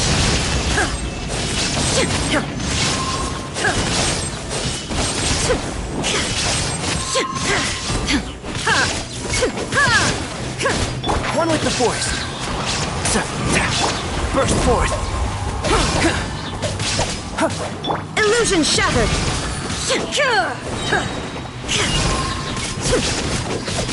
Inazuma shines eternal!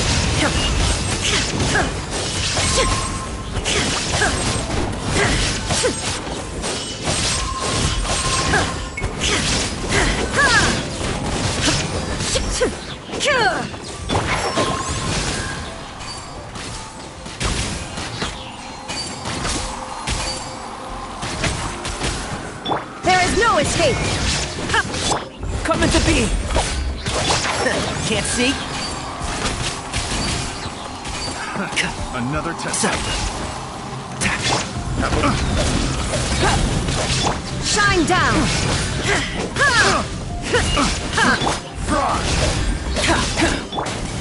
Let's nip that in the bud. The wrong test subject. Here comes the finale.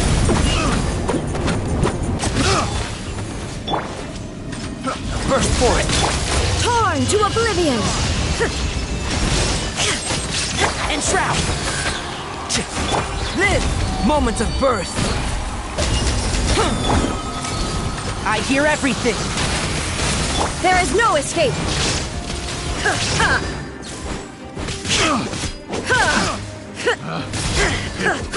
The wrong test subject.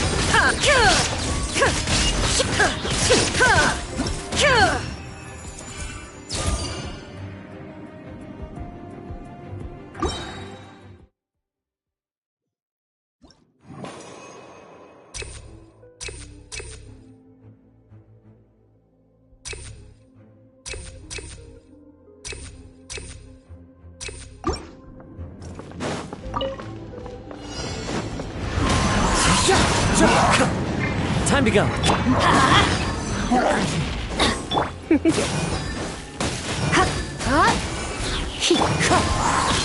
As one with wind and cloud. Teamwork is dreamwork!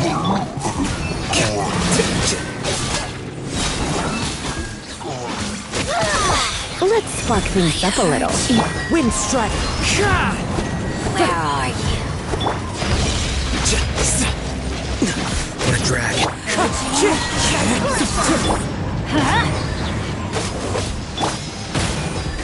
You? Come a little closer. Scatter.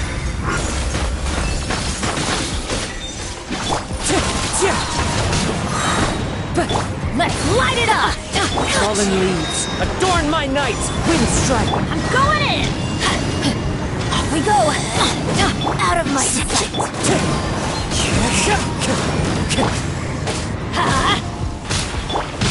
Got you! Let's light it up!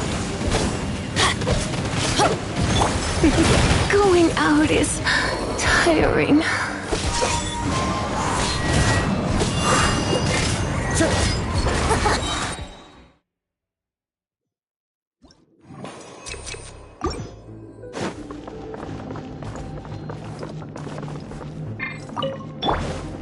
your time.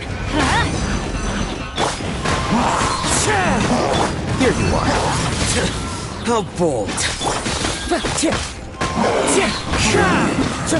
You're in for a little shock. Try not to enjoy it. Wind strike. As one with wind and cloud.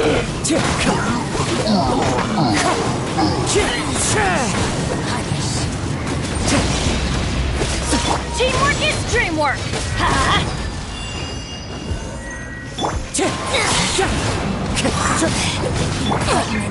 We go, be Let's gone! light it up! No!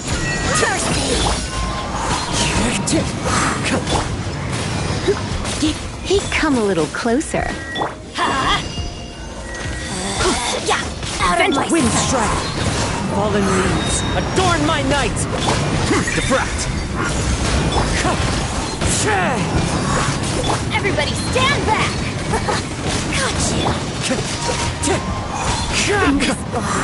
Time to go.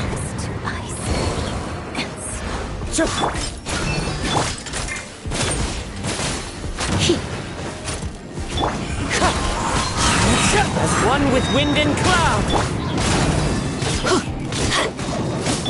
You surrendering.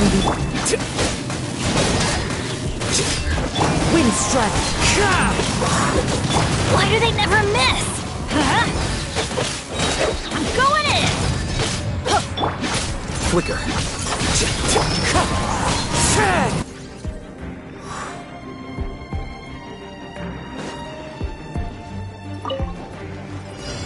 Pay your dues. Can't see? Come into being. Shine down! So soon.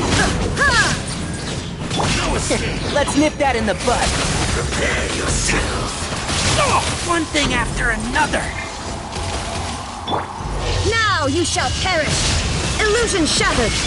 Burst forth. Feel this ancient power.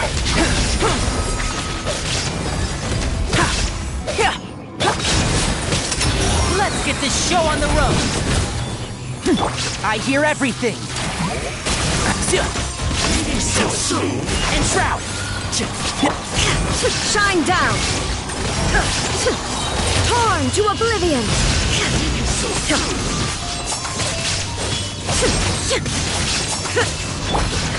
Let's nip that in the bud. Witness my great undertaking. Here comes the finale. Step right up. Illusion shattered! Now you shall perish! I hear everything. Can't see? And voila! No escape.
Navia!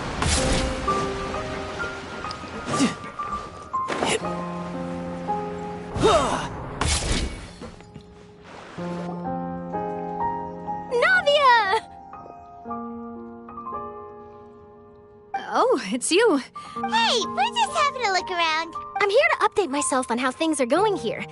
Hmm? Oh, the Fatui are here too! Let me introduce you. This is Mr. Garunt Snezhevich. He represented the Knave in sending us a large amount of supplies, and is helping with our work. Our residents are hard at work as well. Thanks to everyone, work is progressing nicely. We've lost a lot of people, but we're moving forward. That will have to be enough. Hello, Miss Charlotte. I'm a big fan of yours. I especially like that article you wrote last year about Fontaine's stray cats. But if you don't mind, could you not emphasize our role too much in your report? It's not charity we're doing here. We just happen to share the same interests as the Spina.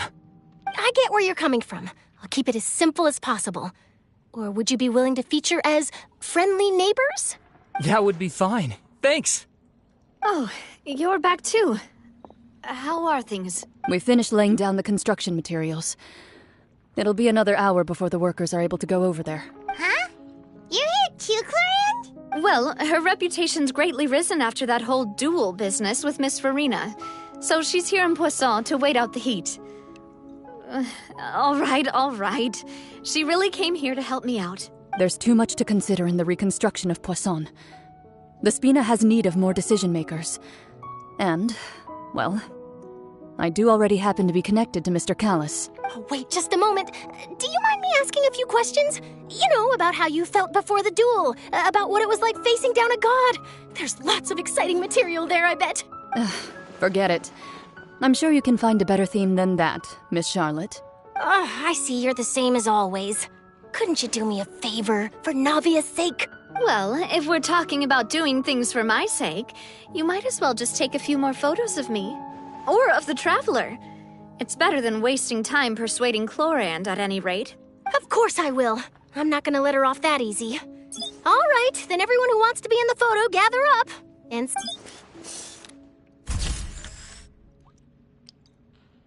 How did it go? Was it a good shot? Did Paimon look cute in it? Not bad. Your addition really helped the composition of the picture. All right, hang on a moment. Let me snap a few more shots. All right, that should do it. I'll be back here later anyway, so let's call it a day. You're very quick. Speed is of the essence when it comes to the news, and freshness is the key. Also, not to brag, but I'm pretty good at building connections. Who knows? I might eventually get that interview with you after all, Miss Clorand. Wow, you really do have that never say die spirit. I'm impressed. I'll hazard a guess that this is how you got that interview at the Fortress of Meripede.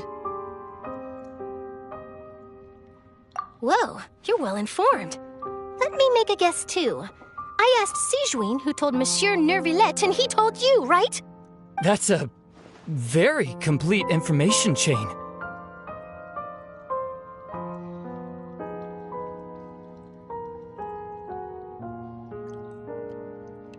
In truth, all Monsieur Nervillet asked me was, when did the fortress become so friendly towards the media? I told him that it was best not to speak too soon. There's no guarantee that Ridesley will make a personal appearance.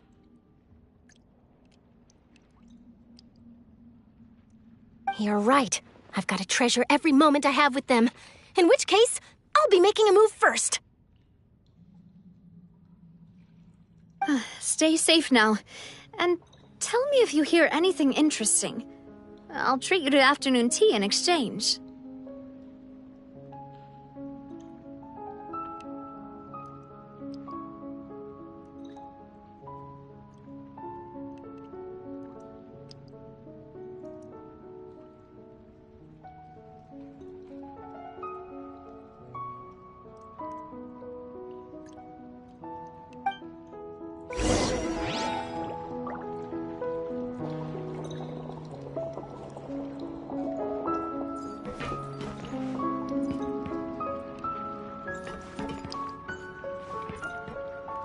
You seem curious about the fortress. Of course. That Risley. I still remember going down to the fortress to grill him for information on my father's case. Boy, did he take me for a ride. Without telling me anything, of course. But he did invite you to tea, didn't he? 2 large pots of it, in fact. It was good tea, though. I have to agree. The tea there is very good. Speaking of that, would you like to have some today? I mean, you've got time, right? Well, I'd be partial to some shortbread. Wow, it's like we've got a menu or something. Sure. Good. What flavor of biscuits would you like, Mr. Snezhevich? Me? I'm fine with anything. But I would prefer chocolate, should you have it. All right. Leave it to me. I'll go over the newly arrived supplies with you later, Mr. Snezhevich. We should be able to finish the preparatory work today. That works great for me. Huh. Is it just me, or did you get a new lipstick? I did. It was a gift from Sijuin. Want to give it a try? I think the color would suit you, too.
Wow, guess we're here again, huh?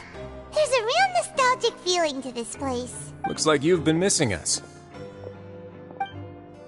Duke! Did you come all the way to the entrance to greet us? Of course. I'm here to welcome you and our dear Miss Charlotte, whom our good head nurse recommended to me. It's an honor to finally meet the much-rumored Duke. Thank you for consenting to my visit to the fortress, sir. No need to thank me. But that said, I shouldn't be the focus of your interview. I trust you recall our agreement? Of course, of course. All right then, this way.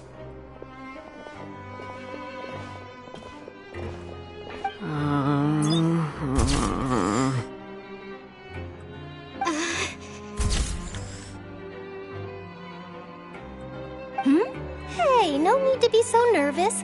I've already taken all the photos we need. Miss Charlotte, do these pictures really need to be published on the cover of the Steambird? It would seem that Miss Lorvine doesn't want her face to appear beside that of Mr. Jurier, Sir, please don't say things like that. But it looks like dear Mr. Jurier denies it. Might this interview be very important to you, then? No, I just... This is my first time being interviewed, and I'm very thankful to the Steambird for... Now, I might not look it, but I actually did meet Mr. Edwin once. And I'll be honest, I enjoyed chatting with you more. You've definitely got more of that genius vibe going on. The boat that brought about a miracle, the ark that saved the people. Why, you recreated a myth back there, like an emissary of legend. Still, if I might ask, where's that flying ship now? Huh! Looks like Charlotte's trying to get herself another exclusive scoop. I have to apologize, but that ship is presently in the bowels of our factory. I'm afraid it won't be easy for you to get a shot of it. Really? Well, then in that case, could I have an interview with you to make up for that loss? You already know my answer, I'm afraid. Best you interview our head nurse instead.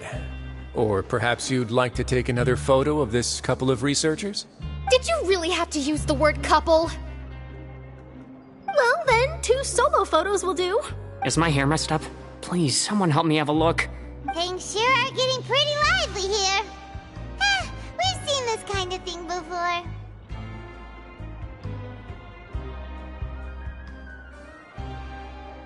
Oh, seems like everyone's here.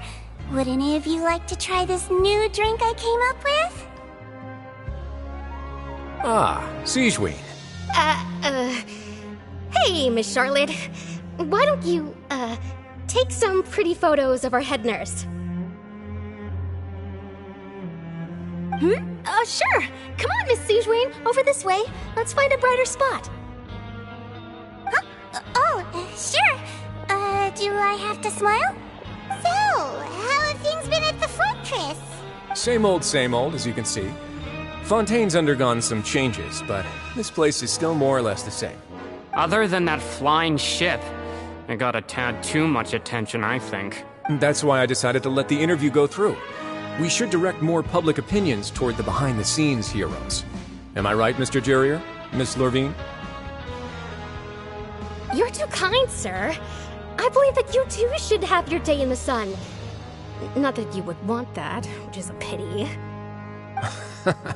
I'll just leave the spotlight to you two.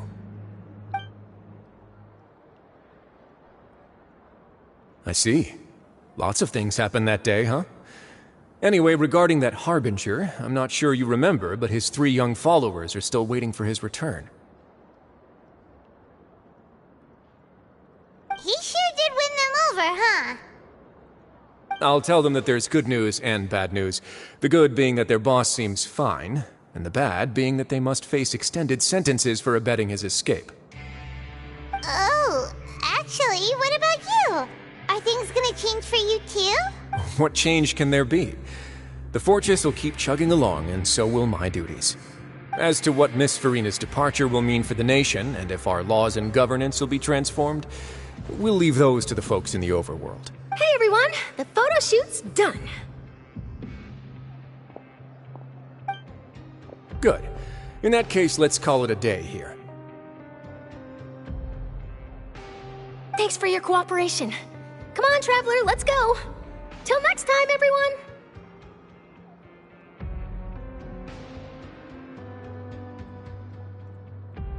There'll be a next time? Maybe. Who knows? I might write a story about the underwater factory next time. Until then. All right. Last stop, the docks.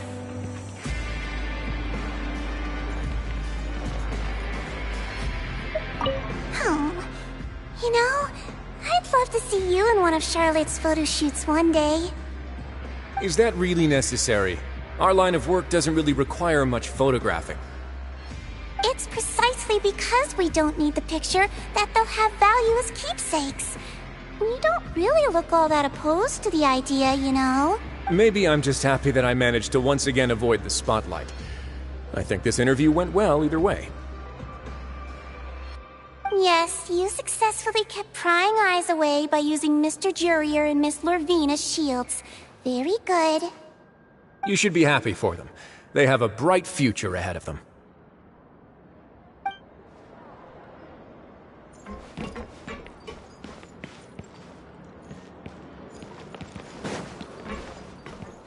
Here are the interview notes. They mentioned that the flying ship may have many uses in the future, and the journalist asked me what I thought of them. Seriously, how would I know anything about that? Flight is just flight. Whether people want to use a flying ship to broadcast good news or organize weddings is none of my beeswax. A wedding? Huh.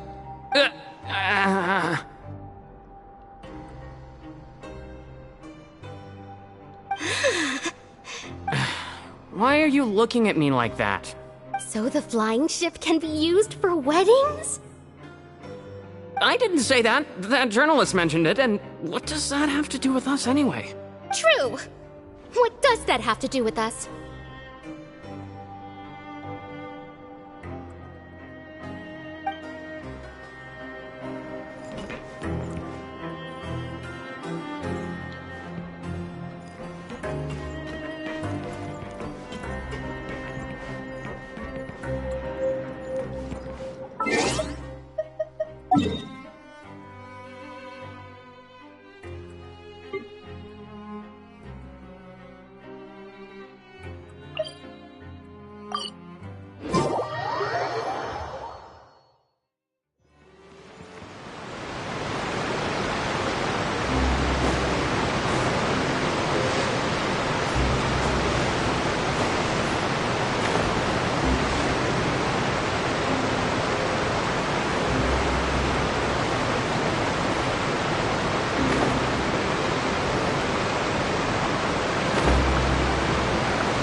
Navia mentioned that she stayed in touch with Linny and the others after working together. Apparently, they've been at the docks distributing these strange pockets the whole time since. Traveler, Paimon. Ah, and Miss Charlotte, too.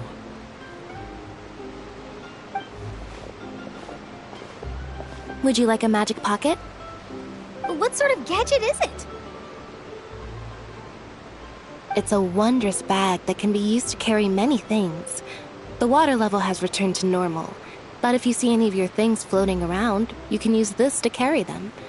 Or you could trick a friend into doing it for you.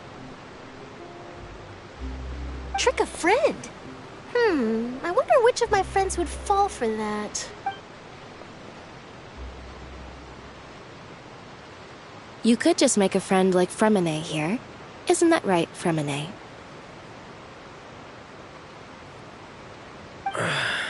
Is this what you meant by, I'll help you make some more friends? To be honest, that sounds pretty sweet. Could I have your contact, please?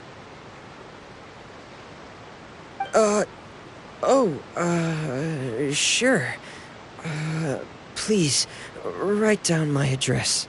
You sure are working hard to help Fremine socialize. He was the one who proposed doing this. He even wants to assist in our magic shows.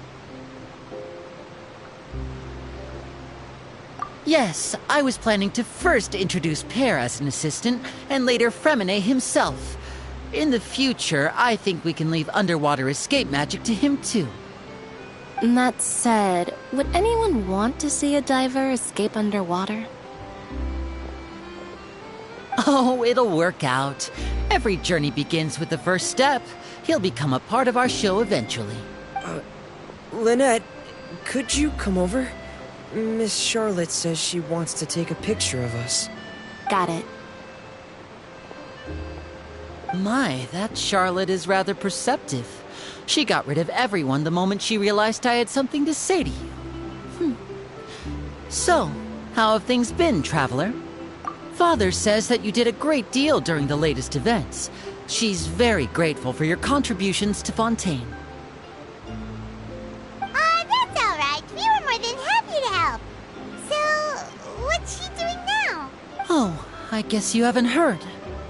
After Lady Furina left, Father and Monsieur Neuvillette opened negotiations, during which he gave Fontaine's gnosis to her as a diplomatic gift.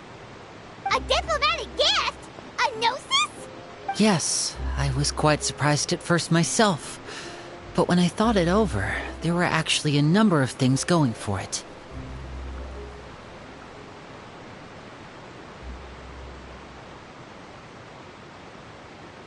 It could have been done as an apology for the incident with Lord Child, or as thanks for his help in tying the all-devouring narwhal down.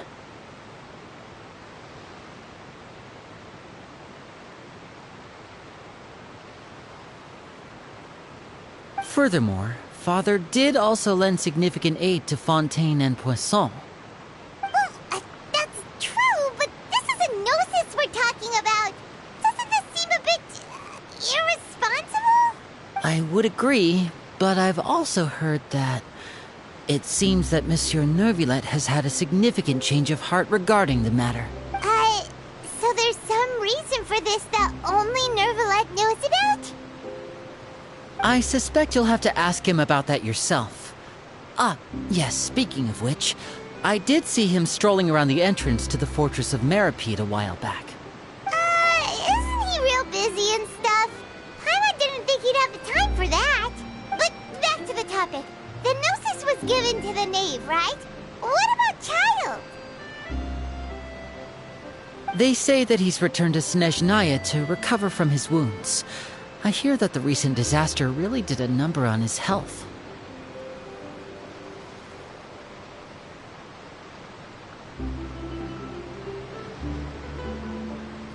That's true. When you think about it, we've had loads of run-ins with the Fatui. To think we'd be allied with them this time. So shocked by such a simple switching of sides?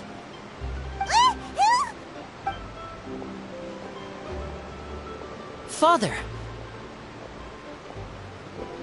Well, well, what do you know? Come to the docks to see how my children are doing and meet the traveler by chance. Please do not pay my accomplishments in Fontaine too much mind. I would have done them regardless.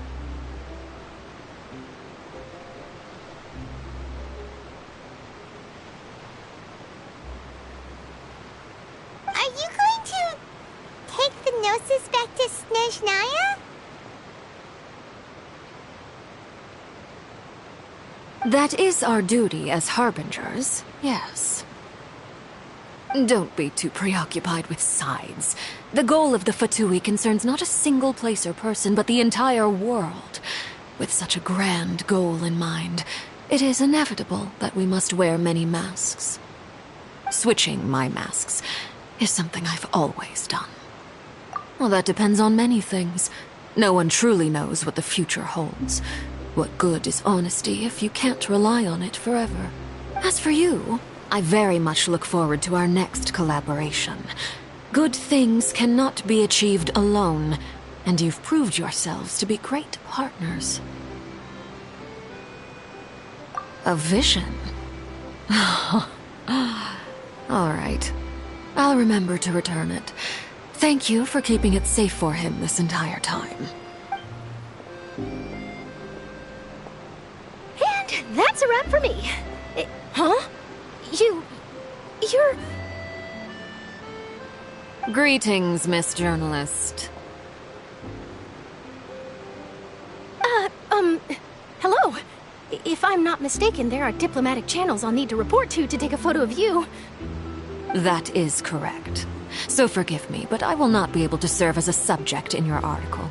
However, feel free to write as much as you'd like about our dear magicians and our upcoming rookie talent. I will. The sea breeze is quite pleasant. I shall continue my walk while the weather remains so agreeable. Farewell, Father. Oh, she has such an intimidating presence. I didn't even dare to take a picture. Thankfully, I've already wrapped up all my pre-scheduled interviews. Thank you all. This'll be more than enough for me to write about, I'm sure. Don't be too nervous. Why don't you take a magic pocket before you go? Here, Traveler, Paimon, you take one too. To move things about? That's right. Funny. I was giving out magic pockets when we first met too. And what do you know? I'm doing the exact same thing right now. So many things have happened, but the pockets are still the pockets. I guess this must be life. We will all follow our own paths, and serendipity will lead you to your fated friends. All right then. We'll be handing out pockets in some other districts later, so we'll get going now. Have a good day, you two. Well, guess we sent Charlotte off. Shall we go see how Neverlette's doing? As long as he's not so busy that he doesn't have time to chat anyway.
time to lose.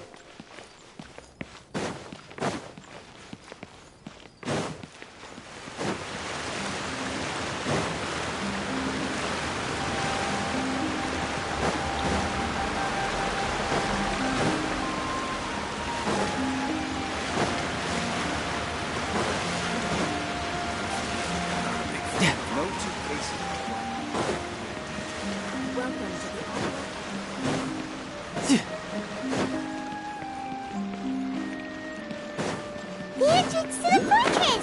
Ooh, he really is there!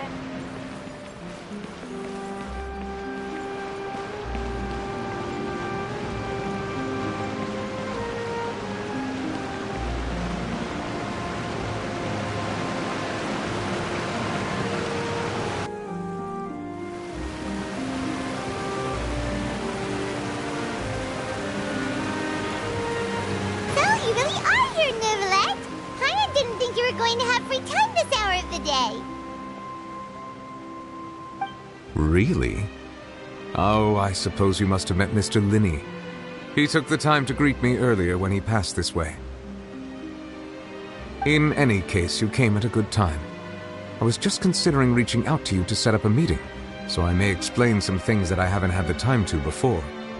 Aw, Paimon's glad that you remembered. Thank you for keeping us on your mind, what with you being busy and all. Alright, let's have it then. How was Fontaine actually saved? The whole business is still quite the mystery to us.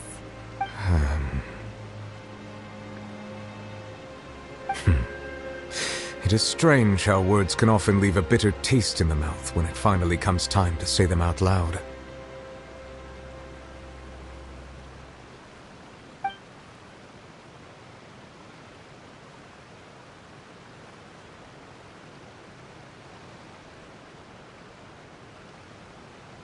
Whoa. So that's what happened? Focalord destroyed the divine throne of the Hydro Archon and restored your power to you, transforming you into a fully fledged elemental dragon sovereign. But Paimon still doesn't quite get what you did to save the Fontainians from dissolving. For me, the authority of the ancient dragons refers to absolute control over the hydro element. Fontainians were incomplete humans born of Egeria's use of the power of the primordial sea, with constitutions similar to that of mimics. But so long as those primordial energies remain within them, I could use the ancient dragon's authority to grant them true blood, after the fashion in which life was first brought into being on this planet. In other words, when I gave my verdict, Fontainians became true humans, and thus would naturally no longer be dissolved by water from the primordial sea. Focalord must have counted on you to make that decision as well. Your verdict was the key to making the prophecy appear to have come true while saving everyone.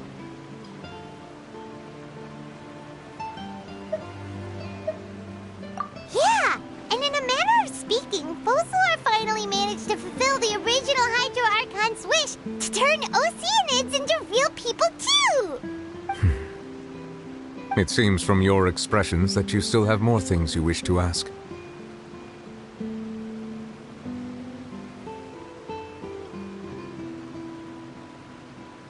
Ask away. I will tell you the truth as I know it.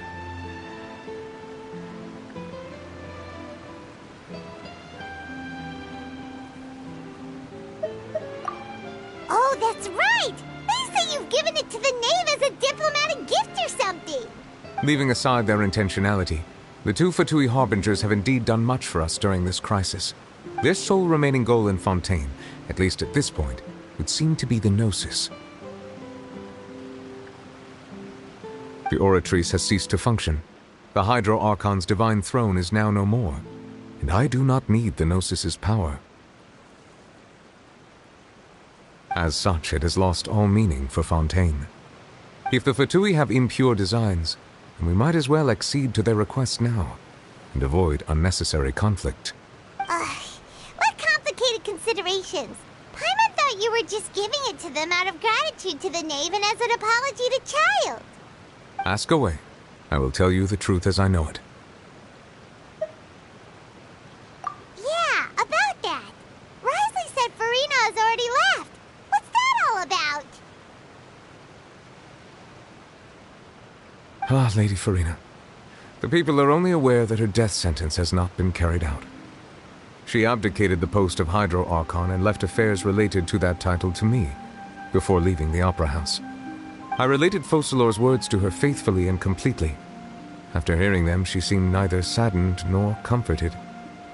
She simply said that she was tired and needed to rest. Having said that, she then packed her things and moved out of the Opera House, not unlike how an ordinary person might. But she's still got a place to stay, right? You need not worry. I will make arrangements to ensure that she will not want for food, clothing, board, or travel. In truth, I am somewhat happy for her. The wear and tear on her spirit will, of course, take time to heal. But now that she no longer has to play the role of Focalor the Hydro Archon, she can finally lay down her burdens and lead a normal life.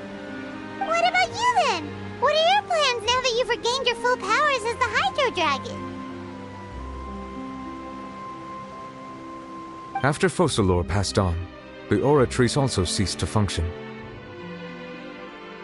This matter will directly affect our trials. After much careful consideration, I've decided to take over its role in our courts. From now on, I shall hear cases and pass verdicts by myself. Looks like you're still considering stuff from the perspective of the Udex, huh? As an elemental dragon, there are indeed many things that I must do. But this power and this duty, in a manner of speaking, you could say that both were granted to me. As such, before I attend to my other responsibilities, I must first and foremost continue to serve Fontaine as its highest judge. The duty of the Hydro Sovereign and the duty of the Udex shall coexist within my person. Additionally, the Hydro Archon's departure has brought about another problem, which is that the Opera House shall no longer produce indemnitium. That's true. That power was derived from the people's faith in the Hydro Archon, wasn't it? Wait, but the various mechs and machines in the city are all still okay. Where are they getting their energy from? As I am now, I have full command over New Musia, and it can serve as a complete substitute.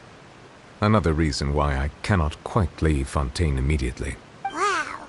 This ancient dragon's authority stuff is really quite useful, huh? Ask away.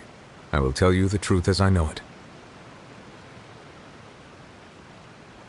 I have investigated his case along many avenues, and I have learned that he once fell into an unknown chasm when he was young. There, by chance, he awakened the all-devouring narwhal. But whether it be by sentiment or reason, that should not have been enough to consider him the root cause of the disaster. At most, he would have had tangential liability. As for the judgment passed by the Oratrice during the trial, whether it was due to that liability by association, or Focalor deliberately using him to buy time for us on the assumption that he would be able to hold the creature off, I cannot say. Guess Focalor had Fontainians in mind the whole time. In the end, it was thanks to her that they finally became real humans.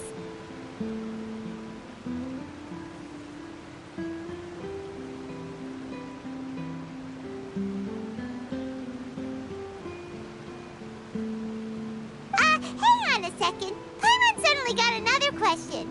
Back when Fontainians hadn't yet become real humans, were the children they had also transformed Oceanids? Life has always flowed like water.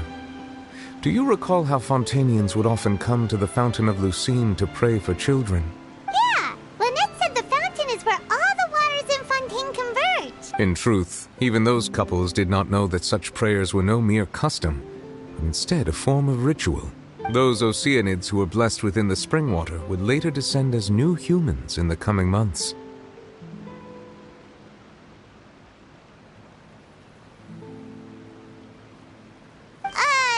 Paimon sorta gets it now. Either way, seems like this ritual won't be of any further use, but it'll probably live on as a local custom. Ask away. I will tell you the truth as I know it. You will soon be heading to Natlan, I presume? I'm afraid that I have little talent as a travel guide, so all I can do is tell you what I know about that land.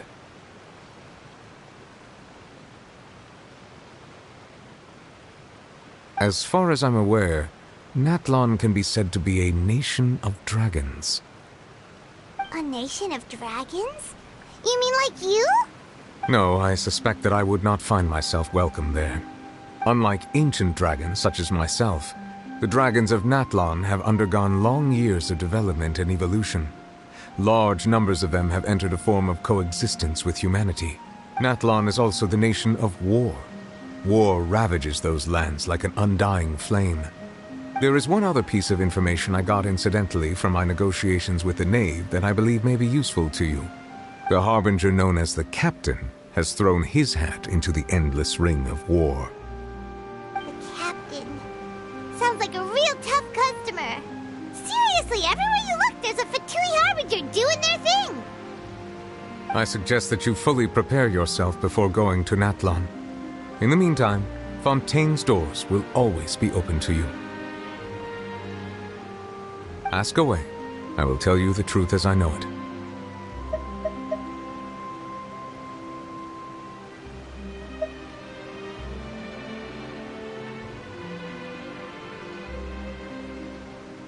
Hang on a sec. Paimon still got a question about the Gnosis. When we spoke to Linny earlier, he mentioned that your attitude towards giving away the Gnosis had clearly changed. We guessed that there might be some reason for it that only you were aware of. No wonder the House of the Hearth is the Fatui's intelligence division. They are certainly sharp.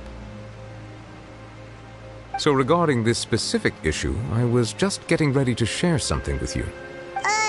What is it? In truth, I exchanged some further words with that lady named Skirk after sending you two back to the surface. It went something like this.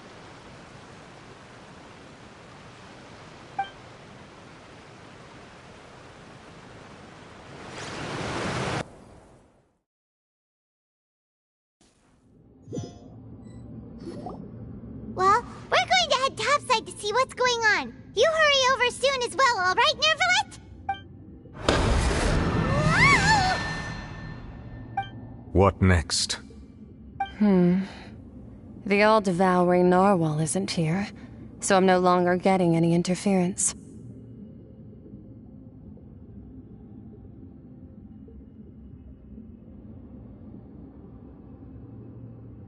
I can finally catch the scent of your power, what it's made of. It is the authority of the planet's primordial dragons, but with something very similar to a god's curse mixed in. It's quite a novel blend. I'm sure I've encountered something like this before. What was it again?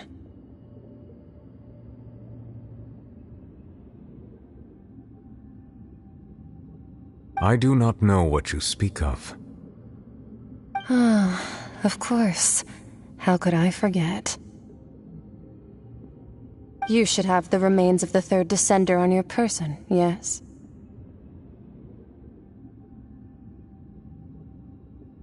Remains? I've never heard of any such thing.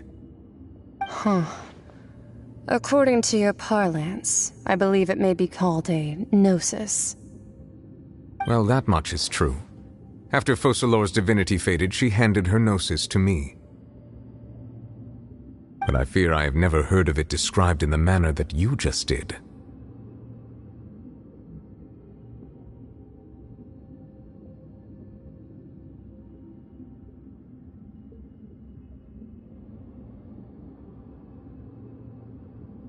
I've been training with my master, the Fowl, ever since I was young, and I have never returned to the surface since. So most of the information I possess, I got from him. It is only natural for those who are greater than humanity to possess a different sort of common sense, which is why there are so many problems in our attempts to communicate with humans.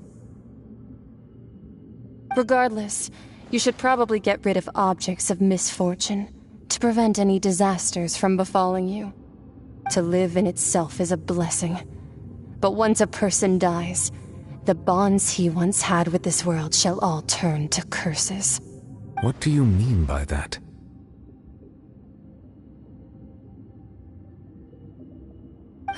No need to fret.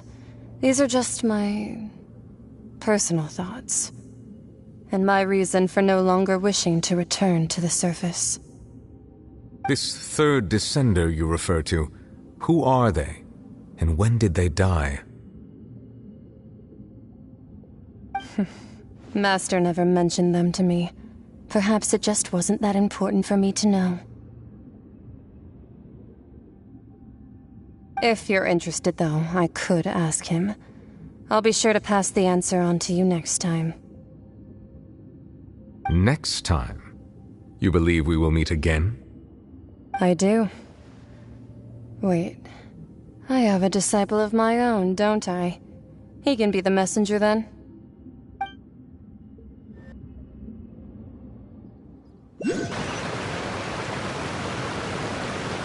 That's what she told me. Whether it would prove useful or not, I wanted to pass that information on to you.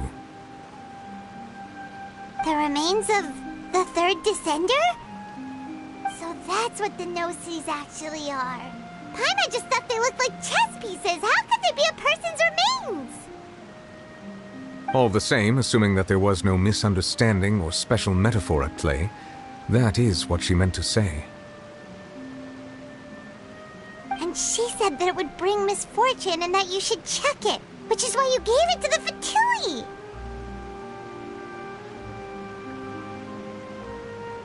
If she speaks the truth, then I would simply be putting Fontaine at unnecessary risk by keeping it here.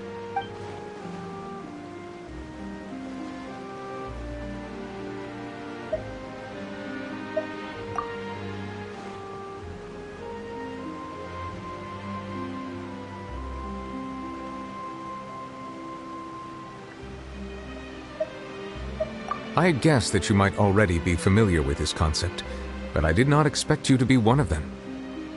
That means that the Gnosis, which are exceedingly element-compatible and can even enhance elemental abilities, do indeed come from the third descender. I wonder, does your body also possess similar properties?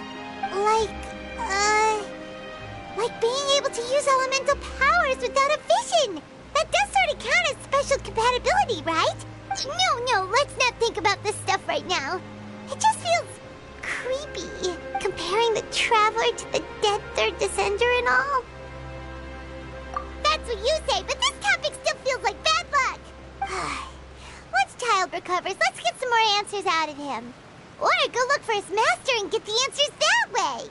I too believe it unwise to make too many blind guesses when information is lacking. The same is true of being at court. All right. Whatever the case, it seems like the crisis here in Fontaine's over for now. Yes. All of Focalor's efforts were for this moment as well. But she sacrificed herself in the end as a god, and she suffered through all those years as a human. Was that really what she wanted? I suppose that would be the mystery of a god's will. I suspect not. But once in a while I too would guess that if wishes were like the clouds in the sky, they will one day return to the earth as raindrops. Life flows like water, and rain is the final answer. The water levels may sometimes tilt one way or another, but the rain falls fairly upon all. And what, ultimately, is the difference between the rains that fall upon all of us?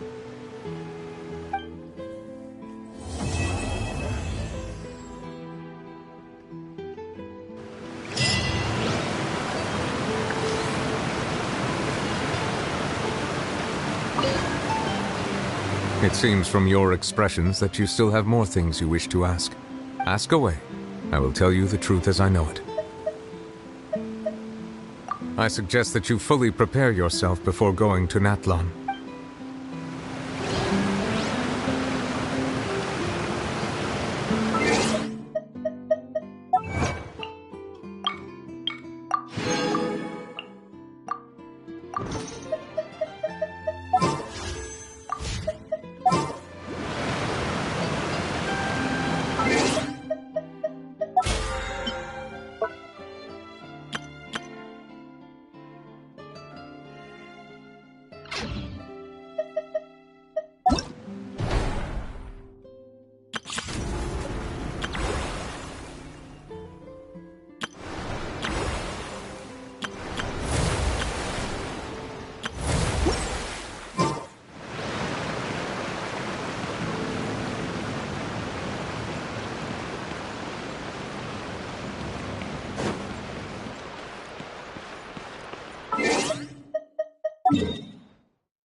One with the forest.